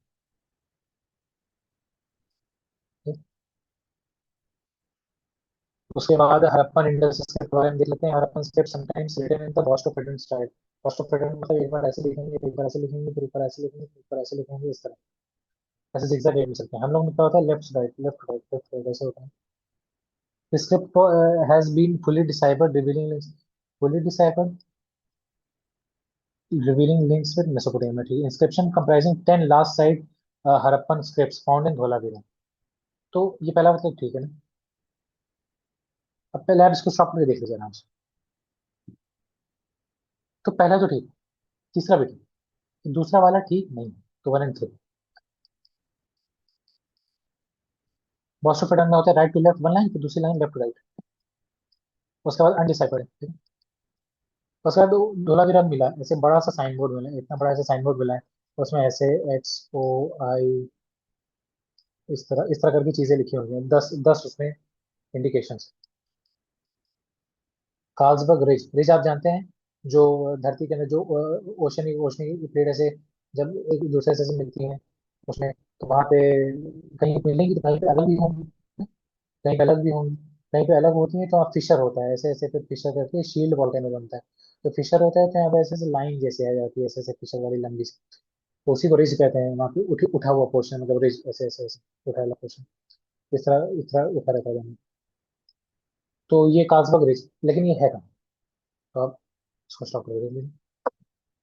कार्लसबर्ग रिज इंडियन ओशन में है। चलिए। Running between Arabian and Somali plates. News में क्यों थी? इंटरनेशनल सीपेड अथॉरिटी ने इंडिया को ग्रांट किया एक्सप्लोरेशन राइट्स, किसके लिए? पॉलीमेटालिक नोड्यूल्स के लिए, कि वहां पे आप उसका उत्खनन कर सकते हैं। ठीक है। तो पॉलीमेटालिक सल्फाइड्स क्या होते हैं? रिच होते हैं किसमें? मेटल में, कॉपर, जिंक, गोल्ड, सिल्वर, सारे उसमें ढेर सारे मिले होते हैं। तो उसको एक्सट्रैक्ट करके मिनरल्स को एक्सट्रैक्ट कर सकते हैं। फिर कार्लसबर्ग रिज स्ट्रेंथन करती है डीप ओशन मिशन को इंडिया के। उसके बाद आईएसए इस एक्टिविटीज को गवर्न करती है एनक्लोज के अंदर, इंटरनेशनल सीफोर्स अथॉरिटी। इसलिए भी यूपीएससी में पुलिस पेपर एक क्वेश्चन आया हुआ था। ये अभी कार्लसबर्ग रिज यहाँ पे, ये अरेबियन सी और यहाँ पे सोमालिया ना, यहाँ पे ऐसे कार्लसबर्ग रिज। उसके बाद ही जल्दी से देख लेते हैं, एस्ट्रोसैट क्या है? India first dedicated multi wavelength space observatory, सही है। उसके बाद एक्सपोसैट है। एक्सपोसैट क्या है? Study x-ray polarisation of cosmic sources जैसे ब्लैक होल्स और न्यूट्रॉन स्टार्स। ये सब एक्सरेज भी रिलीज करते हैं, तो उसको स्टडी करने के लिए स्पैडेक्स मिशन डॉकिंग एक्सपेरिमेंट इसमें लिखा ही है। तो फिर डिमॉन्स्ट्रेट करता है मिशन को ऑटोनॉमस डॉकिंग और स्पेस क्राफ्ट। डॉकिंग होगी, जैसे इंटरनेशनल स्पेस सेंटर है ना, उसमें भी डॉकिंग होती है जब स्पेस क्राफ्ट जाता है। तो भारतीय नक्षत्रशाला भी बनाने की कोशिश कर रहा है इंडिया, तो उसका देख लेते हैं। तो इसमें तीनों स्टेटमेंट ही सही है, हाँ, तीनों सही। एस्ट्रोसैट 2015 में लॉन्च किया गया था, एक्सरे यूवी और ऑप्टिकल रेज को स्टडी करने के लिए। पहला फर्स्ट स्पेस बेस्ड ऑब्जर्वेटरी था, मतलब ऐसे अर्थ है उसके चारों तरफ ऐसे सर्कुलर भी करेगी और ऑब्जर्व भी करेगी स्पेस को ऐसे। एक्सपोसैट है, एक्सरे पोलरिमीटर सैटेलाइट है, 2024 में भारतीय में लॉन्च की गई एक्सरेज को स्टडी करने के लिए, ब्लैक होल न्यूट्रॉन स्टार इनसे रिलीज हो रहा है। स्पाइडर्स डॉकिंग के लिए है, ऑटोनॉमस रिलेटिव्स डॉकिंग। ठीक है, उसके बाद ये देख लेते हैं, मल्टीलैटरल एक्सपोर्ट कंट्रोल रेजिम्स है, ठीक है।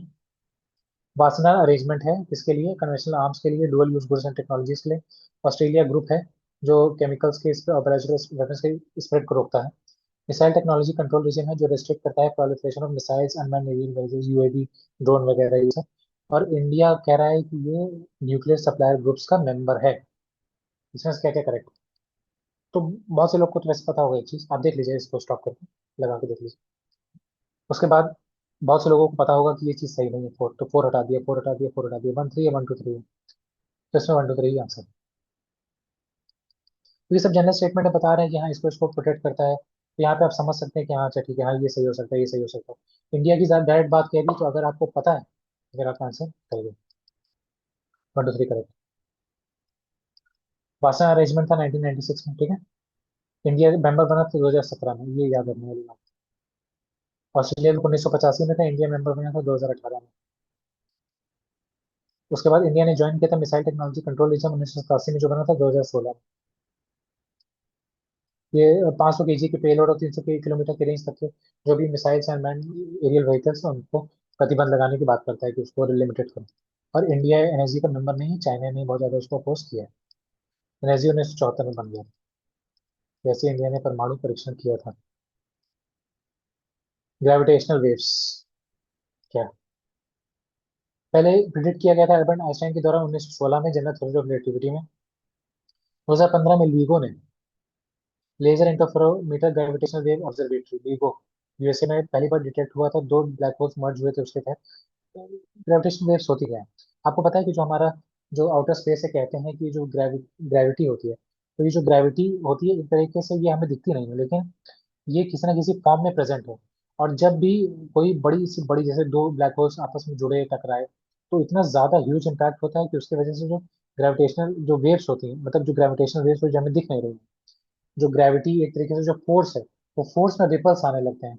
और वो रिपल्स की वजह से ही, और ये जो वेव्स होती हैं, ये जो हमारी लाइट इंटेंसिटी इन सब चीजों को वैरी करती है स्पेस। ग्रेविटेशनल लेंसिंग आपने सुना होगा, तो ये वही सारी चीजें।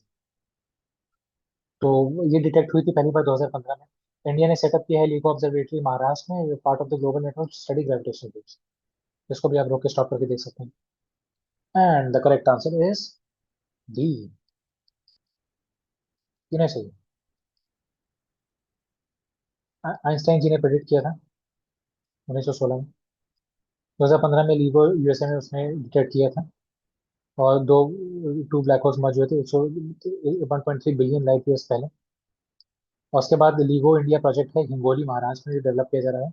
उसके बाद और इसके अलावा भी कहाँ वर्क कर रहा है लीगो? यूएसए में है, वर्गो इटली में है, और काकरा जापान में है। तो ये सारा ट्रायंगुलेशन ऐसे ऐसे विश्व में ऐसे इस तरह बनाएंगे ये लोग, ताकि ग्रेविटेशन वेव्स तो एक तरफ से आती है, दूसरी तरफ से ऐसे ऐसे स्ट्राइक करती है, उसमें जो टाइम का गैप होता है, उसी से ये लोग स्टडी करते हैं कि हाँ कुछ ग्रेविटेशनल वेव्स मतलब मर्ज प्रोड्यूस हुई है कि नहीं हुई है, क्या है सीन ऐसे।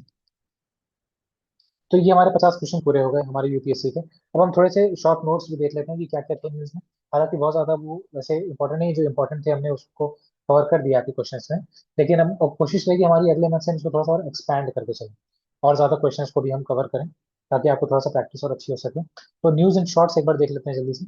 मिनी क्लाउड बस्ट, नाम से ही लग रहा है मिनी क्लाउड बस्ट, मतलब जो भी इसके एलिजिबिलिटी होगी क्लाउड बस्ट होने के, उससे जो थोड़ा बहुत कम होंगे ये, मतलब थोड़ी सी कम रेनफॉल कराएंगे, कम समय के लिए फटेंगे, और ये सारी चीज़ें ऐसा। तो उसको मिनी क्लाउड बस्ट कहते हैं, ठीक है, और बाकी इसमें ज़्यादा कुछ जानने के लिए नहीं। फिर फंडिंग गैप इन इंडिया, इसमें कहा गया है कि 467 बिलियन इंडिया को नीडेड है 2030 तक, ठीक है। अगर इंडिया को डीकार्बोनाइज करना है, इंडिया के एमिशन हैवी सेक्टर्स को, चार इंडिया के एमिशन हैवी सेक्टर्स को डीकार्बोनाइज करना है, तो इंडिया को $467 बिलियन चाहिए। ये आप मेंस में इसको वो कर सकते हैं, मतलब आप इसको ये कोट कर सकते हैं। फिर इंडिया के जो 55 टारगेट्स थे वो सब इसमें दिए हैं, तो वो आप देख सकते हैं, हमने ऊपर डिस्कस भी किया। तो चार वो टारगेट सेक्टर्स आपके कौन कौन से हैं जो मेन है, वो पावर, स्टील, सीमेंट और रोड, यही सब है जो बहुत ज्यादा कार्बन एमिशन करते भी हैं। तो इनको डीकार्बोनाइज करने के लिए, एकदम से पूरा नेट करने, जीरो करने के लिए 2047 तक 467 मिलियन की जरूरत इंडिया को पड़ेगी, 2030 तक, 2030 तक, ठीक है।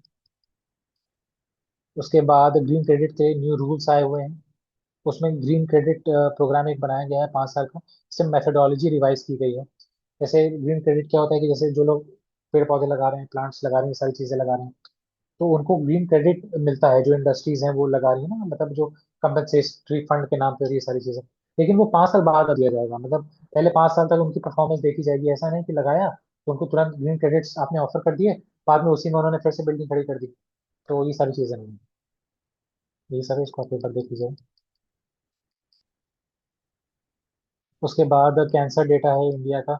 तो वुमेन में कैंसर ज्यादा होता है लेकिन डेथ कम होती है, इसका मतलब जो आपका वो होता है ना, कीमोथेरेपी, ये सारी चीजें होती है, तो उससे वुमेन जो होती है रिवाइव ज्यादा होती है। तो हो सकता है वो मॉलिक्यूलर उनके स्ट्रक्चर में, या उनका जो डीएनए है, या उनका जेनेटिक स्ट्रक्चर है वुमेन्स का, उसमें या जो हो सकता है, क्योंकि सब कुछ तो सेम होता है, सिर्फ एक्स और वाई वेरी करता है, तो हो सकता है एक्स क्रोमोसोम की वजह से वही कोई चीजें लिंक हो।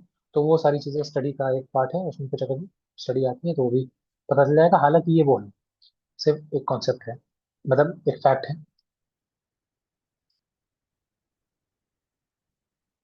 फिर ये एक ट्री की डेफिनेशन है, ये आप देख सकते हैं कि एक woody plant whose branches spring from and are supported upon a trunk or body whose trunk body is not less than 5 centimetres. एक पेड़ क्या ऐसा हो, मतलब कौन सा है तो पौधा है, कौन सा सैपलिंग है, कौन सा है तो फिर पेड़ है, इस तरह की चीजें बड़ा अच्छे से बनाते हैं पेड़ ऐसे। बचपन में ऐसे बहुत बनाते थे पेड़, ऐसे पत्थर, ये ऐसे श्रब्स, ये ऐसे श्रब्स हो गए, फिर ऐसे पेड़, ये ऐसे। हाँ, अच्छा है ना, ये पूरा पेड़, कला तो होती है यूपीएससी वालों में भी। उसके बाद ये दिल्ली फॉरेस्ट डिपार्टमेंट ने ये डेफिनेशन को दिया है, तो वैसे ध्यान में रख सकते। माइनॉरिटी इंस्टीट्यूशंस के लिए आरटी को, आरटी एग्जाम करने की बात की है। मतलब आरटी में क्या होता है कि जैसे होता है ना कि जो इकोनॉमिक वीक का सेक्शंस होते हैं, या टेट का जो एक होता है कि टेट अपील्स एजुकेशन इंस्टीट्यूशंस ने की थी, तो उसमें उन्होंने कहा था कि जो आरटी सेक्शंस के तहत क्या होता है कि आपको कुछ प्रोविजंस करने रहते हैं अपने स्कूलों में, माइनॉरिटी इंस्टीट्यूशन से, तो भी कि उनको कुछ ईडब्ल्यूएस वाले बच्चों को जो गरीब हैं, फाइनेंशियली पुअर हैं, तो उनको भी उनको 25% तक उनको सीट्स प्रोवाइड करनी पड़ती है, ये सारी चीज़ें। सुप्रीम कोर्ट ने उस पर कुछ अपना वो दिया है कि आरटी जो वो होगा, ये एक्ट है, वो माइनॉरिटी इंस्टीट्यूशंस में भी लगेगा, ठीक है, चाहे एडेड हो चाहे एडेड हो, ऐसा सुप्रीम कोर्ट ने कहा है। ये out to apply to minority institutions, ये है। तो ये आप इसको एक बार देख लीजिएगा।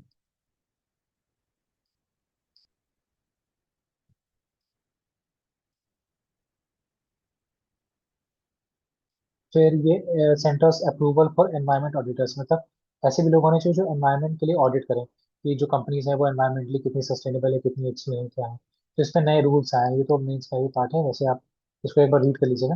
ये शॉर्ट न्यूज आपको रीड करने मिलेगा, तो आप एक बार इसको रीड कर लीजिए, बस एक बार तो सरसरी निगाह से पढ़ लीजिए। मैं भी पढ़ूँ, आप भी पढ़ें, तो उसका कोई फायदा नहीं। क्वेश्चन इसमें हम लोग अटेंड कर रहे थे, तो इससे फेवरेबिलिटी भी आती है, और बातचीत करते करते, डिस्कस करते करते वो दिमाग में बैठ भी जाता है। शॉर्ट न्यूज़ तो ऐसे जनरल है, आपके मेंस में अगर काम आ गई तो बहुत ही अच्छी बात है, नहीं तो बस आपके नॉलेज के लिए कहीं ना कहीं वैल्यू एडिशन में आपके काम आ जाएंगे। फिर अगस्त मंथ्स का ये यूपीएससी और स्टेट पीएससी का हमारे लिंक्स हैं, आप हमारे चैनल पे भी इसको देख सकते हैं, और टेलीग्राम चैनल पे आप जुड़ जाइए, क्योंकि हम अपने बीपीएससी मेंस का और यूपीपीएससी मेंस का हम फ्री में आपके मेंस क्वेश्चन, मेंस आंसर को एनालाइज करेंगे, आपको स्ट्रक्चर के बारे में बताएंगे, और क्योंकि हम लोगों ने मेंस बीपीएससी यूपीएससी के दिए भी हैं फेवरेबली, हम उम्मीद में भी हैं कि शायद अब हमें मौका मिले इंटरव्यू का। आप लोग की दुआएं रहेंगी तो शायद मिल भी जाए। और इसके लिए हम चाहते हैं कि जो हमारा एक पर्सपेक्टिव है एस्पिरेंट्स के जैसा जो हमारे पर्सपेक्टिव है उसका बेनिफिट सबको मिले। कोचिंग्स तो ये चाह रही है कि ढेर सारे बल्क में लोग आए, और उसमें से 100 लोग हैं तो 2 लोग का हो भी जाएगा तो शायद नाम भी चल जाएगा। लेकिन ऐसा नहीं है, मिडिल क्लास जो होते हैं उनकी बहुत सारी परेशानी होती है, बहुत सारी दिक्कतें होती है, और सरकारी नौकरी बहुत ज़रूरी है आज के समय में। इसलिए हम चाहते हैं कि जो चीज़ें जो एफर्ट्स हम डाल रहे हैं जो हम कर रहे हैं वो हम आपके साथ भी शेयर करें, आप भी उसको देखें। और क्योंकि सारा कुछ फ्री है तो ऐसा भी नहीं है कि आपको कोई संकोच है कि कुछ पेमेंट करनी है, तो आप इसको ट्राई कर सकते हैं। और फिर ये हमारी सारी प्लेलिस्ट है जो हमने पहले भी आपको एक बार ऊपर दिखा दिया है, ये पूरी प्लेलिस्ट आप चेक कर सकते हैं। जो वीडियो आपको अच्छी लगे आप देखिए, उस पर कमेंट कीजिए, अच्छे अच्छे कमेंट कीजिए, सुंदर सुंदर कमेंट कीजिए, ब्यूटीफुल ब्यूटीफुल कमेंट्स कीजिए, और हम आपके सारे कमेंट्स का रिप्लाई करेंगे। ब्लॉग जरूर देखिए, मेंस के लिए बहुत ही जरूरी है ब्लॉग। एकदम हम डेडिकेटेडली से ब्लॉग पे ही हम लोग अपना आधे से ज्यादा समय दे रहे हैं, उसको क्यूरेट कर रहे हैं मेंस पर्सपेक्टिव से। उस पर आपको बहुत सारी चीजें जानने को मिलेंगी, और वही सारी चीजें जो आपके मेंस में बहुत रिपीट हो रही हैं। तो इसको आप जरूर एक बार देखिए। तो क्वेरीज और सजेशंस हो तो कंपटीशन एक्सप्रेस ऑफिशियल पे आप हमें मेल कीजिए। तब तक के लिए शुभ रात्रि, शब बखैर। बहुत बहुत शुभकामनाएं आप सभी को। आशा करते हैं कि आपका जीवन बहुत ही स्थिर और बहुत ही सुखमय बीत रहा होगा। एक दूसरे से प्यार मोहब्बत की बातें कीजिए, हमेशा खुश रहिए, पॉजिटिव रहिए, हाई स्पिरिटेड रहिए, मोटिवेटेड रहिए, एक अच्छा एटीट्यूड रखिए, और हमेशा अच्छा कीजिए, कभी भी कॉम्प्रोमाइज़ मत कीजिए अपने वैल्यूज़ के लिए।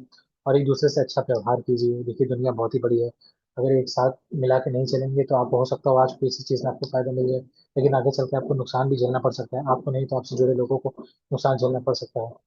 और जब एक व्यक्ति का अंतिम समय आता है तो उसको ये रियलाइज होता है कि उसने कौन कौन सी अच्छी चीजें की हैं, कौन कौन सी बुरी चीजें की हैं। तो क्यों ऐसे समय का वेट करना है, अभी से ही अच्छी चीजें करके चलनी है, ताकि जब भी हम ईश्वर के करीब हो तो हमें किसी भी बात का गिल्ट ना हो ना। तो चलिए ठीक है, now I shall rest my case, और मिलते हैं अब अगले महीने अगले सेशन में। तब तक के लिए अ, आते रहिए हमारे प्लेटफॉर्म पे, हमें लाइक सब्सक्राइब कर लीजिए, अपने दोस्तों के साथ शेयर कर लीजिए। Okay then, bye.